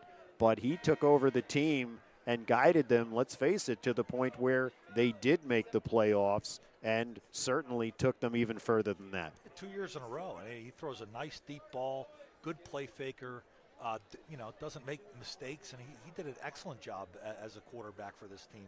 And, you think it's not really easy. I mean, he's coming in with the mindset of playing receiver. He had a 26-yard touchdown the first or second game of the year. That's what he was looking at. And, and unfortunately the injury to Martinez, but he just came in and did a fantastic job.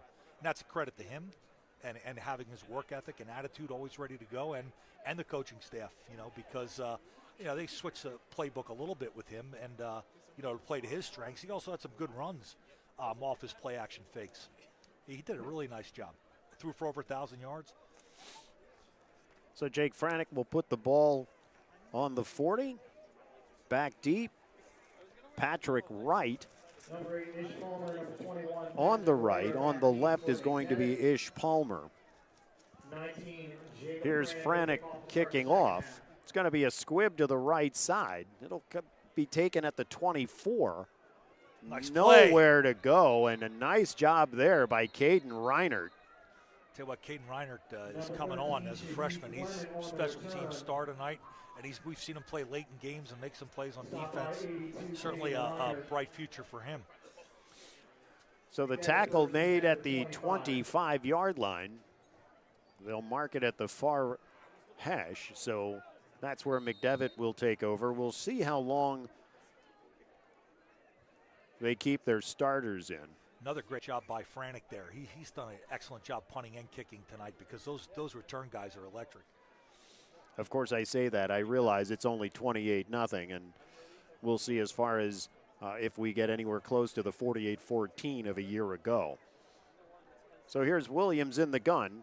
He's going to hand off coming to the near side. It's going to be Jones Davis. He doesn't get anywhere. Jackson Kozik and Jaden Ware comes up to drill him. I don't know if Jackson Kozik did something to offend officials. I'm saying that tongue-in-cheek. But I've never seen a player get held, maybe Micah Parsons, as much as Kozik has these last 2 weeks. And he still strung that out and allowed Ware to come up and make the play. A loss of 1 for Jones Davis.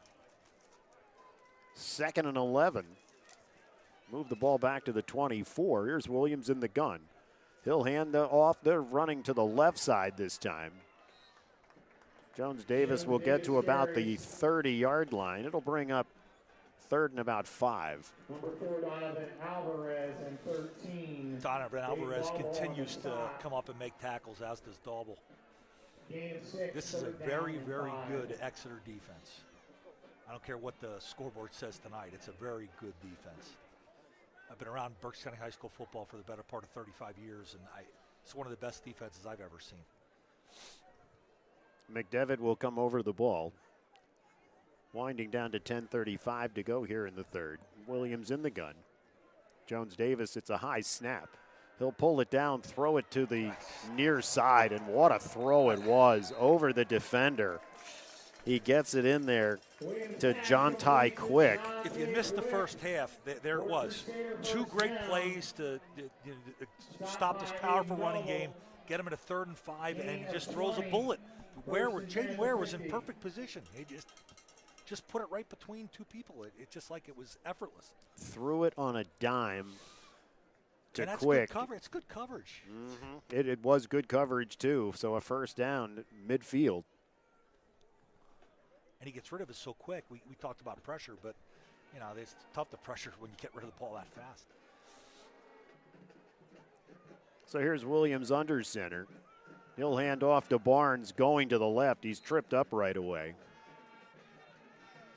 Barnes carries, They'll give him picked up 3. It'll by be 0, 2nd and Jackson 7. Kozik. Gain 3, 2nd and 7. Nice job there, keeping him to a short gain. Yeah, they really have contained the running game. I mean, the biggest plays have been down at the goal line, running to the weak side. But they've held up pretty well here against this vaunted running attack. Williams again under center. This time he's got the eye behind him. The big tight end in motion. They'll give it to Barnes. He's got the edge. Oh, my God, that's a hold. And there's some holding right there on Andre Osborne. No call. Andre Osborne got tackled on that play. Picks up a McDevitt first down. He Wow. got tackled. Gain When your player does a somersault after the tackle, there could be a hold. That looks like Jeff Foxworthy material. Yeah, that was a missed call there. And that was right where they ran, too. I mean, I don't know what he could have done. So Barnes takes it to the 36-yard line.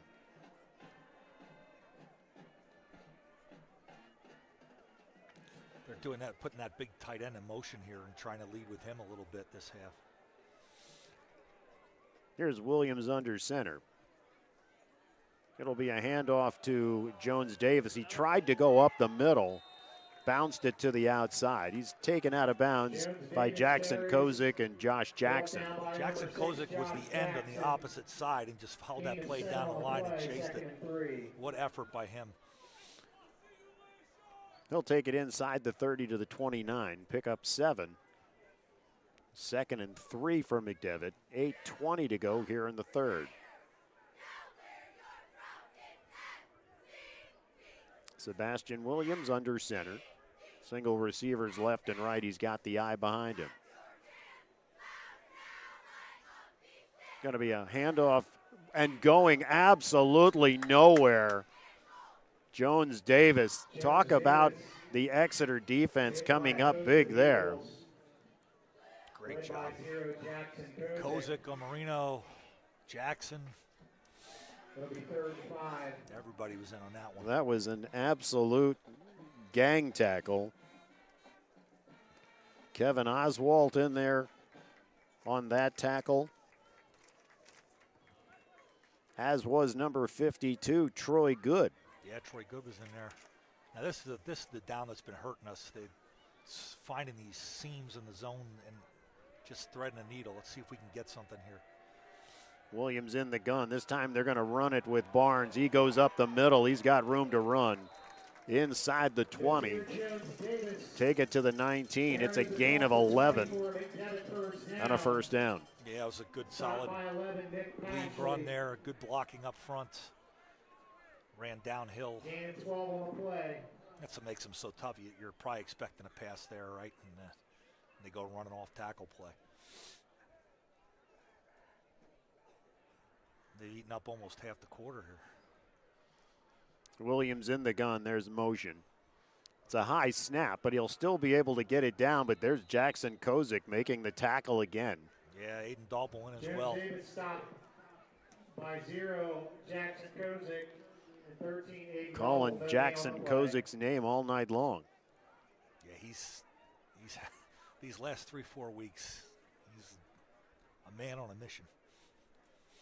Tell you what, no matter what the score ends up, I think at least the McDevitt coaching staff will walk away from this realizing how good this Exeter defense is. They probably knew it watching film, but seeing it tonight, they're doing a great job against this run. Williams will make the pitch to the left, running off the edge. Going to be Howard Holton Jr.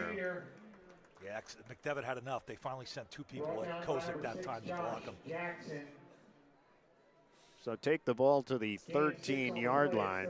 It'll bring up 3rd and 4. It's the first we've seen him go outside tonight.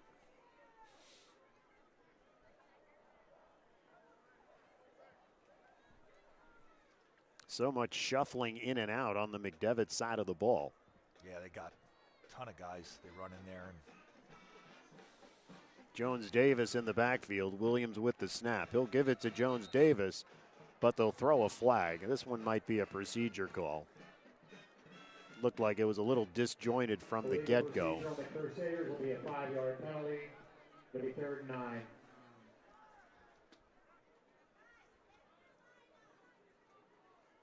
yeah, they've a couple times tonight. It looks like they have, quick starts, similar to the Eagles tush push. It looks like they're moving forward, but just not calling it.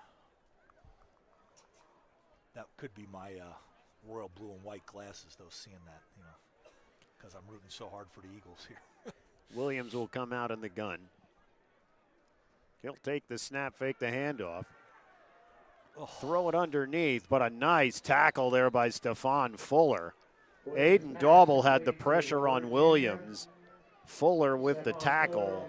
It'll bring up 4th down. That's a perfectly executed play by Exeter. He's got the pressure on, a great tackle in the open field, and going to hold him to a field goal attempt here. Aiden Grella will come out. 7 minutes and counting on that drive. It'll be a 33-yard attempt. Aiden Grella on to try a 33-yard field goal.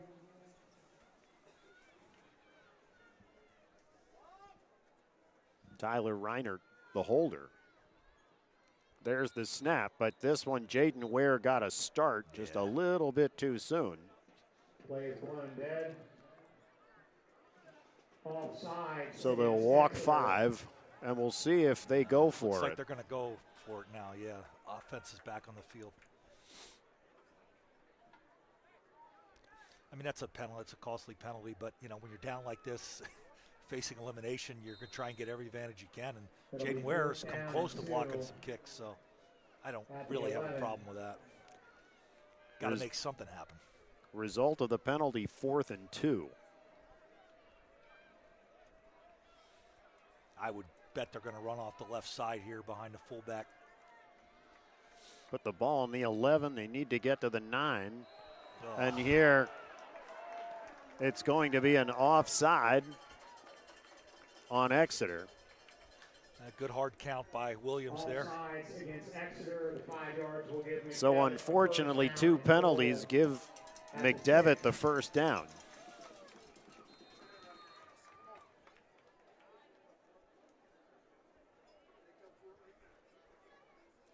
First and goal, ball on the 6-yard line. Jones Davis will be in the backfield. Williams under center. There's his motion. It's going to be Jones Davis running left.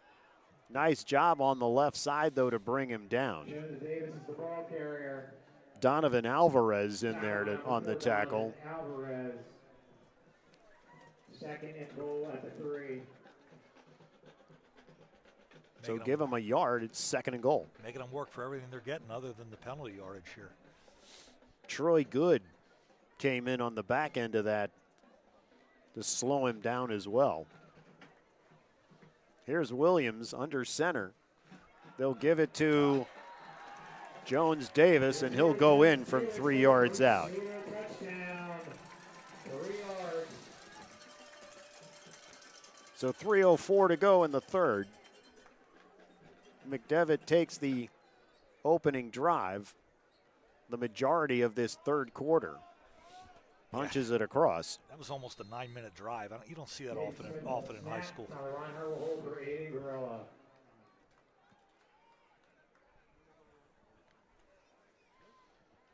There's the snap. His foot's through it, and it's good. Grella's kick is good. 35-0 McDevitt. We've got a timeout on the field. 35-0. And we have this for you. Dinner, check. Drinks, check. Live entertainment, absolutely.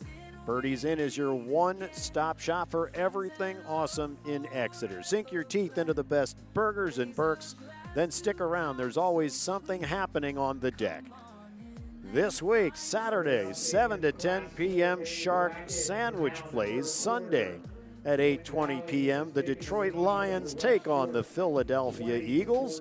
Monday, 5 to 8 p.m., Dancing on the Deck with DJ Jimmy 2K. Open mic night Tuesday, 6:30 to 9:30. Friday, music with Nora and Jen from 7 to 10 p.m. And do not forget that late night menu, Friday, Saturday nights from 9 to 11.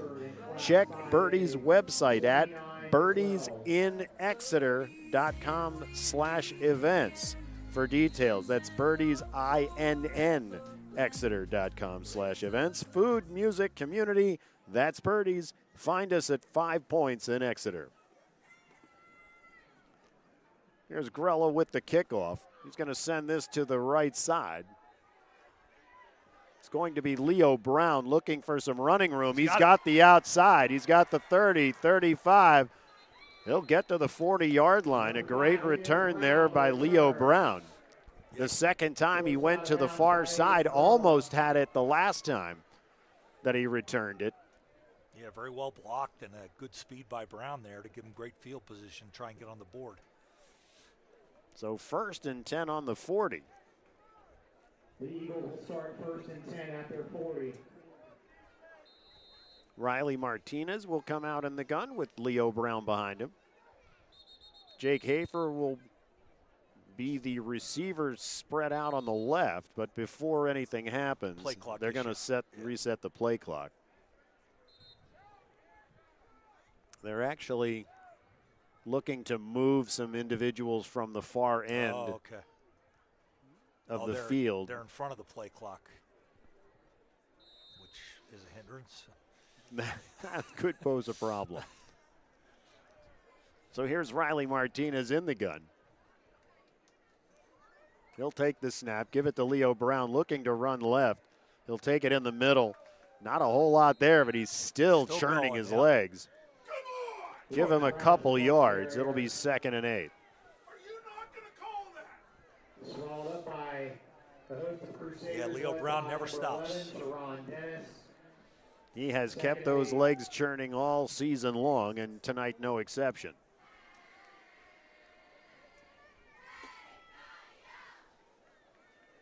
Martinez will break the huddle.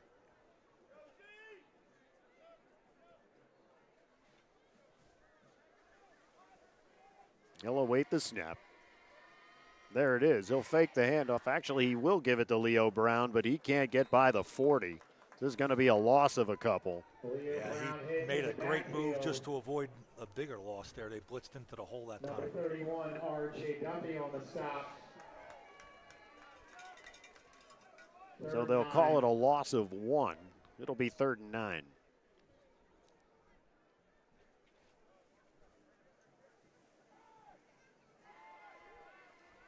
Martinez has the play call, breaks the huddle. Winding down to 1:15 to go here in the 3rd. Jackson Kozik, a latecomer on the field. Martinez has the snap, drops back. He's going to throw it to the right side, but it's too far away from Jaden Ware, and it's incomplete. Yeah, would have had the first down probably, just a little off. Came with some pressure again, but Exeter did a good job of picking it up to give him the chance to throw it. So Exeter will kick it away.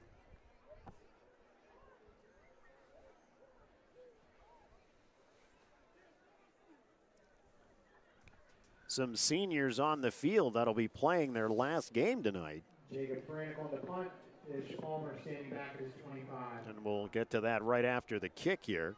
It'll go to the right side. It'll be taken around the 27-yard line. He'll fumble it, but he'll pick it back up, and he's taken out of bounds. Palmer on the return, run out of bounds by number 19, Frank. So McDevitt will take over 1st and 10, put the ball on the 44-yard line. Well, they'll move it to the 45. So the seniors for Exeter tonight, Jackson Kozik, who of course we've been talking about, Dylan Donate there in the secondary. Leo Brown, of course, the magnificent running back for Exeter that we've been having the pleasure of watching play all season long, Jake Hafer. And that is the end of the third quarter. We've played 35-0 McDevitt. We'll be right back. It's the Exeter Sports Network.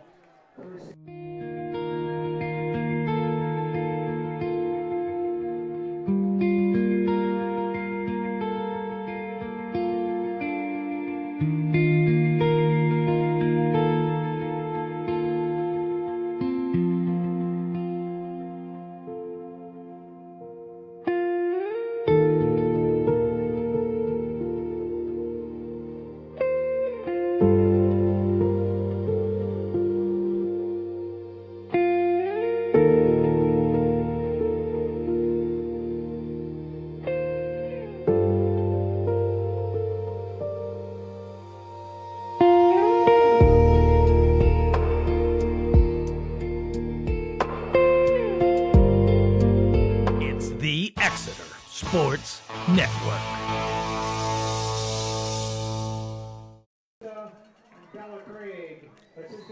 So Williams will come out in the gun, 1st and 10, ball at their own 45. The handoff will go up the middle. There's a lot of room to run. Still on his feet inside the 35. They'll wrestle him down. That was well blocked there. Jerome LaRue Jr. He'll take it all the way to the 31-yard line. And it's a first down. Continuing on the senior chart for Exeter, Jaden Ware. Nick's the junior. Riley Martinez and Aiden Dauble. We've had the pleasure of watching them for a number of years at Exeter. This one will go inside the 25 to about the 22-yard line, about a yard shy of a first. Yeah, you're talking about these seniors. I mean, these are kids who have played probably together since 2nd grade, maybe flag football all the way up. That's the beauty of a program like Exeter. These kids have come up together and experienced so much winning and so much camaraderie. And yeah, it's going to end tonight. It's going to be disappointing, but when they look back on their careers, they've really done a heck of a job and entertained this community. Williams can't get it to Barnes, so he'll take it himself and just slide down. And they're going to throw a flag here for a personal foul. You know what? How do you call that? Yeah, that's the play before. They're hitting us late, and they don't call it, and they call that. And that wasn't a spear or anything like that. That was just a. Yeah, he's already into his slide when he's making the move. That's just a bad call right there. But needless to say, the call made. And let's go continue with the seniors. Michael Livergood, Andre Osborne, Troy Good, Joel Amarino.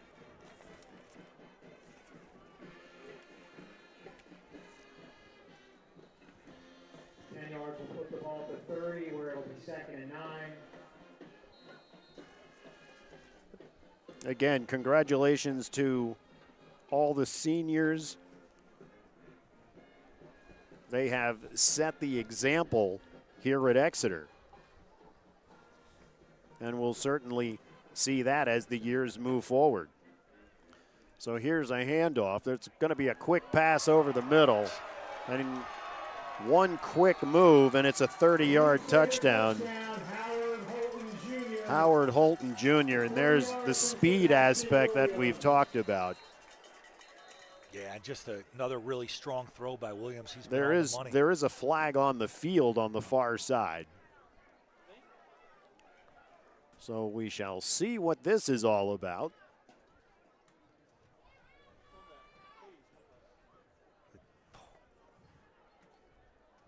Looks like this one could be coming back.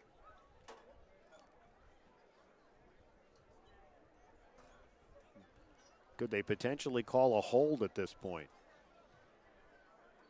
No, they're calling a dead ball foul.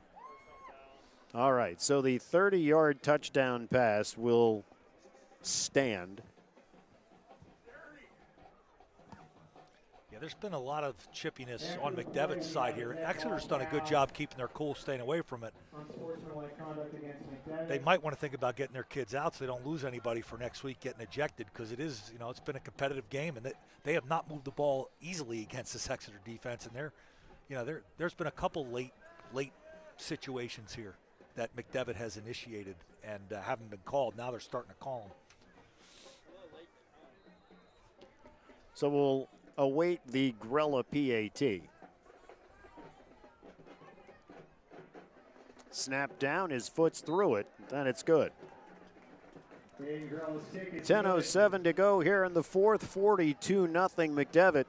We'll be back after this timeout. It's the Exeter Sports Network.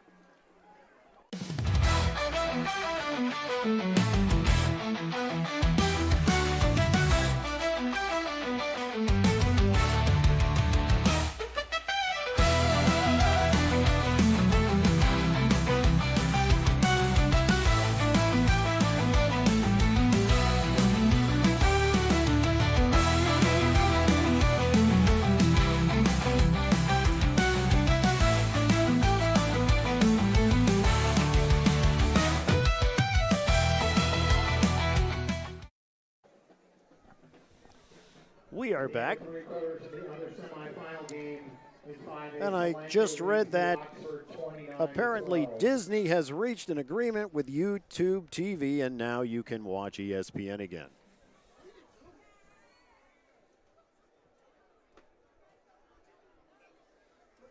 Well, that's good news for people who subscribe to that. I still have old-fashioned cable, but I actually have YouTube TV, and so I you're know gotta be happy. This past Monday night, went to, and I didn't even, think twice about it.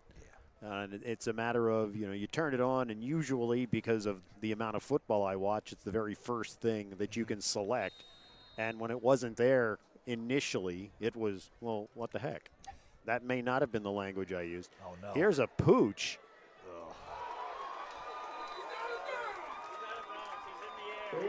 Here is a pooch, and they're going to say when he recovered it, he was out of bounds. We're going to be able to see the replay right here. And they threw a flag on him. They threw a flag on the coaching staff. Yeah, I don't. So here you go. Here's the ball. Yeah, his first foot, I believe, comes out of bounds. So it was the correct call. And they'll call a personal foul on him. A little surprised to see that pooch kick like that with a 42-0 lead. That with a 42-0 lead, that's a dicey call right there. Yeah, I mean, yeah, it is. Call is a legal procedure against McDevitt, 5-yard penalty. So there's a procedure against McDevitt. They'll apply it. I don't know why. I don't know where that comes from. Leo Brown, 41 yards in the night on the ground. I have him for, so he's got that record. Here's Martinez in the gun. Play clock at 5. There's the snap. It's going to be a quick throw to Jaden Ware, but it skips up there. That might have been a double pass, maybe. They were trying to throw it to Ware, could have thrown it back. I don't know if it was backwards or forward.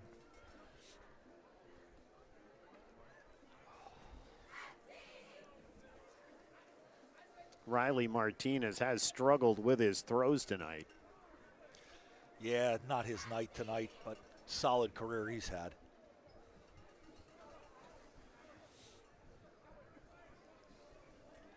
Yeah, Martinez has been fantastic to watch these last several years.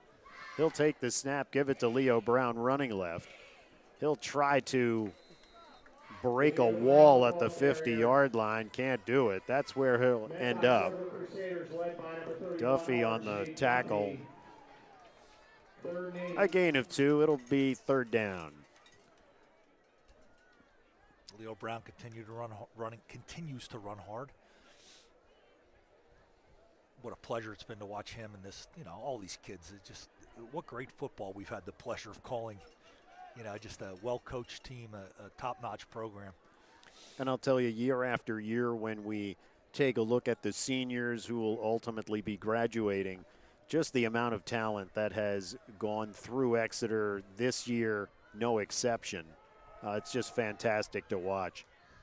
Here's a throw over Jaden Ware's head. It's incomplete. It'll bring up 4th down, and Exeter will kick it away. Yeah, just overthrew it a little bit. Good coverage.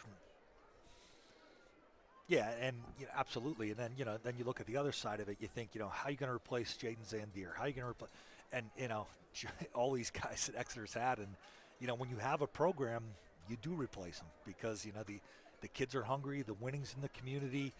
The coaches give them reps in practice, and they're ready to go. Just like we kept saying, Leo Brown. I don't know that we anticipated this, but we were saying last year when we saw him run that, he's going to be the real deal.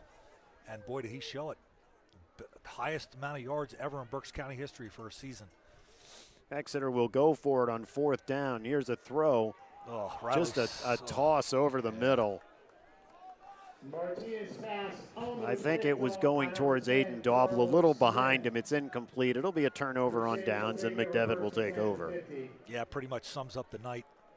That's a play that pretty much always works for them and just didn't have the timing down right there. A lot of pressure from McDevitt. Yeah, after that onside kick, I'd expect to see a fade here, or the pooch kick. I wouldn't let up if you're Exeter. Now into the game. Oh, the subs are in, all right. Number 19, Cale Fight. So a new quarterback for McDevitt. It's going to be Cale Fate, a 6'3" freshman. There's a snap, the handoff, trying to run up the middle, but bouncing it to the outside. Taken out of bounds by Josh Jackson. Good hustle by Jackson there, going side to side, and a really smart play, not hitting him out of bounds. He let up. Xavier McFarland on the carry for the Crusaders.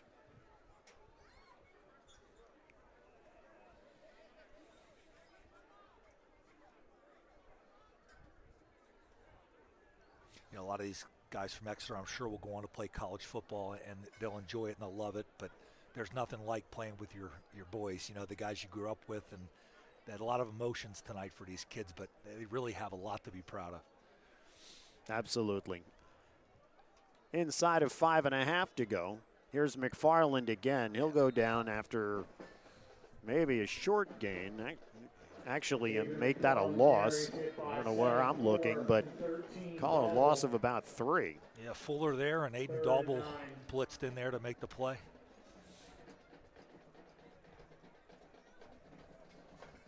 Yeah, nice job by Dauble coming from the backside after the blitz. Brings him down, 3rd and 9.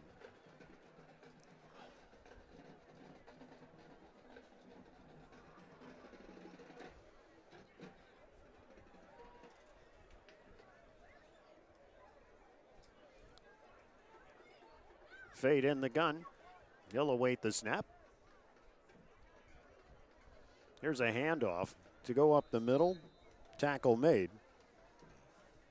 32 Creighton Milch on the carry. Stop by 68 Kevin Oswald. That's 4th down. Number 13 Aiden Dauble will be 4th down.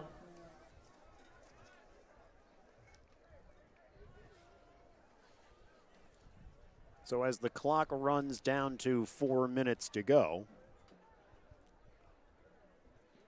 we can talk about the season that Exeter has had. And just like you mentioned, and I like using the term a rising tide raises all ships, because that's where Exeter is at now, where the group that's on the field now has raised the bar even higher for the team next year. Here's a punt. It'll go dead somewhere around the 16-yard line. Yeah, absolutely, and that's what happens when you have a program that's as successful, and what Matt Bauer, his staff, and that community and the kids and the athletic department have built there. And it's amazing to me, because for so many years, Exeter always had great athletes, and they just could never quite get over the hump consistently. And now they're just doing it on a regular basis. See if we can get you some scores of other games as well before we go off the air tonight. Let's see what we got here. Central York 35, Wilson 7 at the end of 3. Here's a run up the middle. Susquehanna Township's beating Wyomissing 24-21. Brought down by number 34, Ethan Miller. Solanco 36, New Oxford 12. No gain on that play, so second down. Looks like they might give him a yard. I'd like to see Leo break one more here. Inside of 3 minutes to go here in the fourth. 42-0 your score. Martinez in the gun. He'll give it to Leo Brown running left. He'll pick up a couple yards. Brown carries. Brought down by 42, Dawson, and 30. That'll bring up third down at about 7. 3rd and 7. Leo Brown will call it a night. Number 50, Gabe Robson. He gets a nice round of applause from the fans and congratulations from coaches. What a career. What a year. Here's Riley Martinez, drops straight back. He's looking, he fires. The completion made to Jake Hafer on the far side. It's enough for a first down. Yeah, good pattern by Hafer. Great job by Martinez to get it out there under pressure. Knocked out by 25, So take it to the 30-yard line. It's a first down. It'll be 1st and 10 at the 30. A minute 40 to go here in the fourth.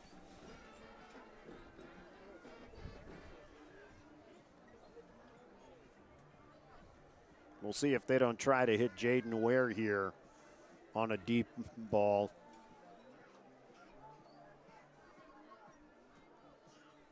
There's Martinez dropping back. He's looking. He's going to fire it over the middle. Incomplete. Looking for Jackson Kozik. Ball behind him. It's incomplete. They'll bring up second down.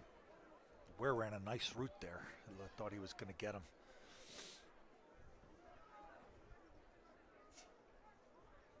Jaden Ware's been just an electric player to watch over the years too. He's always doing something positive.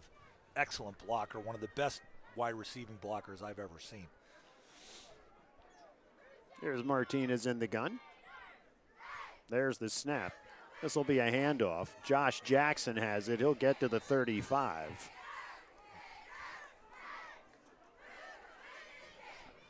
Number 6, Josh Jackson, the ball carrier, brought down by Craig Milch. They'll actually give him the 36-yard line, so it'll bring up third down at about 3. 20 seconds on the clock. Probably time for one more play if Exeter elects to snap it. There's the snap. He drops back. He's looking. He'll throw it to the left side.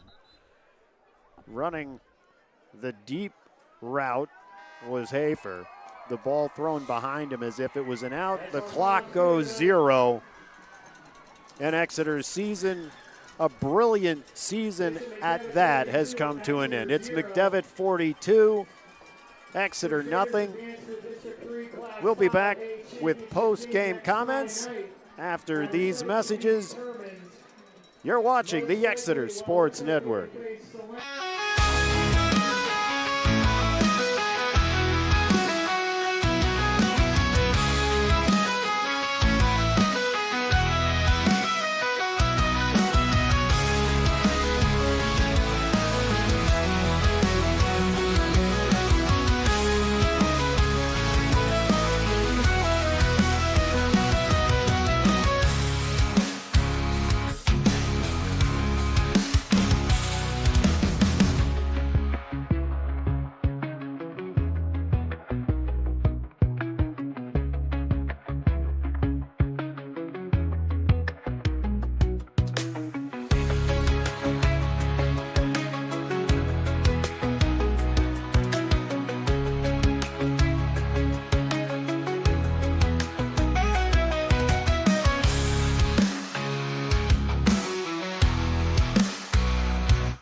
Sports Network.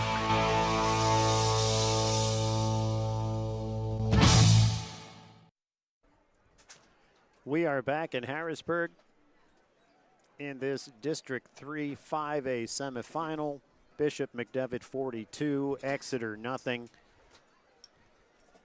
As far as wrapping that piece of it up pretty quickly, I think as far as speed and the level of talent that McDevitt has proved to be the difference. Absolutely. They've got a lot of, number of D1 recruits. You could see why tonight. And, they're going to be a very tough football team to beat. It's going to take another, if they're going to get beat, it's going to be by another school that has that kind of athletes and the ability to draw from that kind of area. But, they got to give them credit. They made plays when they had to. Exeter could have been in that game a little longer.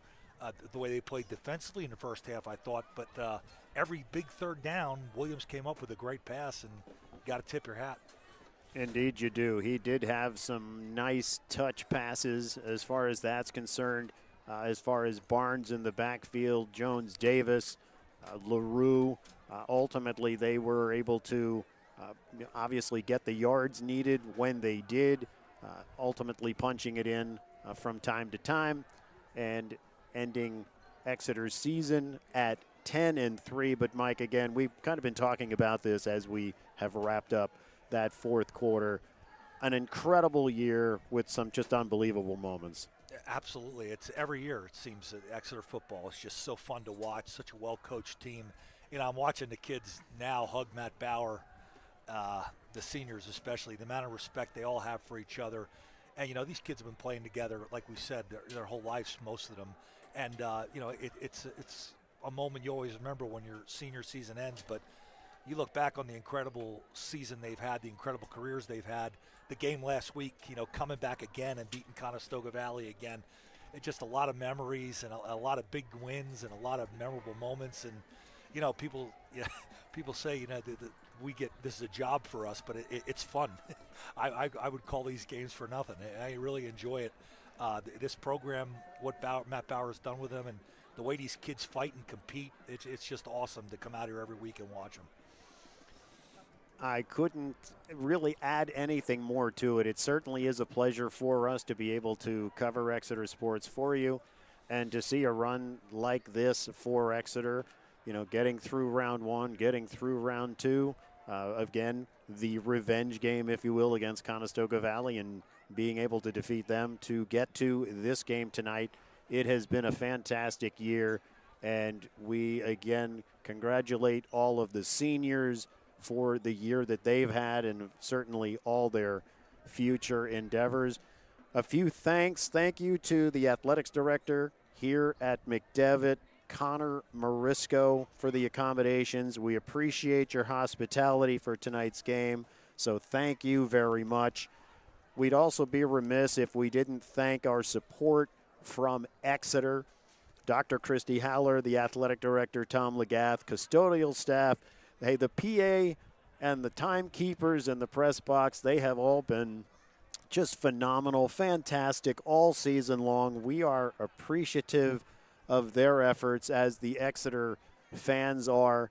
They provide the finest game day experience anywhere. So kudos to them. And again, thank you to the staff at Exeter. And finally, thank you, fans, from not only the Exeter Sports Network, but also the Mule Sports Network. Ryan Lineweaver, Patrick Wider are behind those mics. Jerry Gelliff Media. Jerry, we appreciate everything that you've done for us. And again, fans, without you tuning in and supporting us, we couldn't do it. We're appreciative of your kind comments on social media. As you know, our true mission has always been to showcase your student athletes in a fun, positive, and professional manner in our broadcast. And this, our 6th season of football, really incredible. Get ready, boys and girls basketball coming up. It's been a great ride here for Exeter football, and we are privileged to be the #1 media outlet in Berks County covering Exeter varsity sports. That's a wrap from Harrisburg. Tonight's final, Bishop McDevitt 42, Exeter nothing. Again, remember to watch for Exeter Eagles boys and girls varsity basketball coverage on our social media channels. You can take a look shortly and you'll see as far as coverage there. Finally, for my partner, Mike Mitchell. Mike, any final words? It's just been an honor to call these games, and thank you all for supporting us. For producer Chris Zeiner, our camera guy Brad Moyer, also a shout out to Olivia Renninger, who was an important part of our season as our camera girl. I'm Darren Zeiner. Thank you for joining us on the Exeter Sports Network on Jerry Gelliff Media. Have a great evening. God bless. Thank you for joining us all season long for Exeter Eagles football on the Exeter Sports Network. Brought to you by Birdie's Inn, the best burgers in Berks at 160 Old Friedensburg Road, where they remind you to have fun and be kind. Keep your eyes on JG Media's social media channels for details about boys and girls basketball. This has been a presentation of Jerry Gelliff Media. Good night.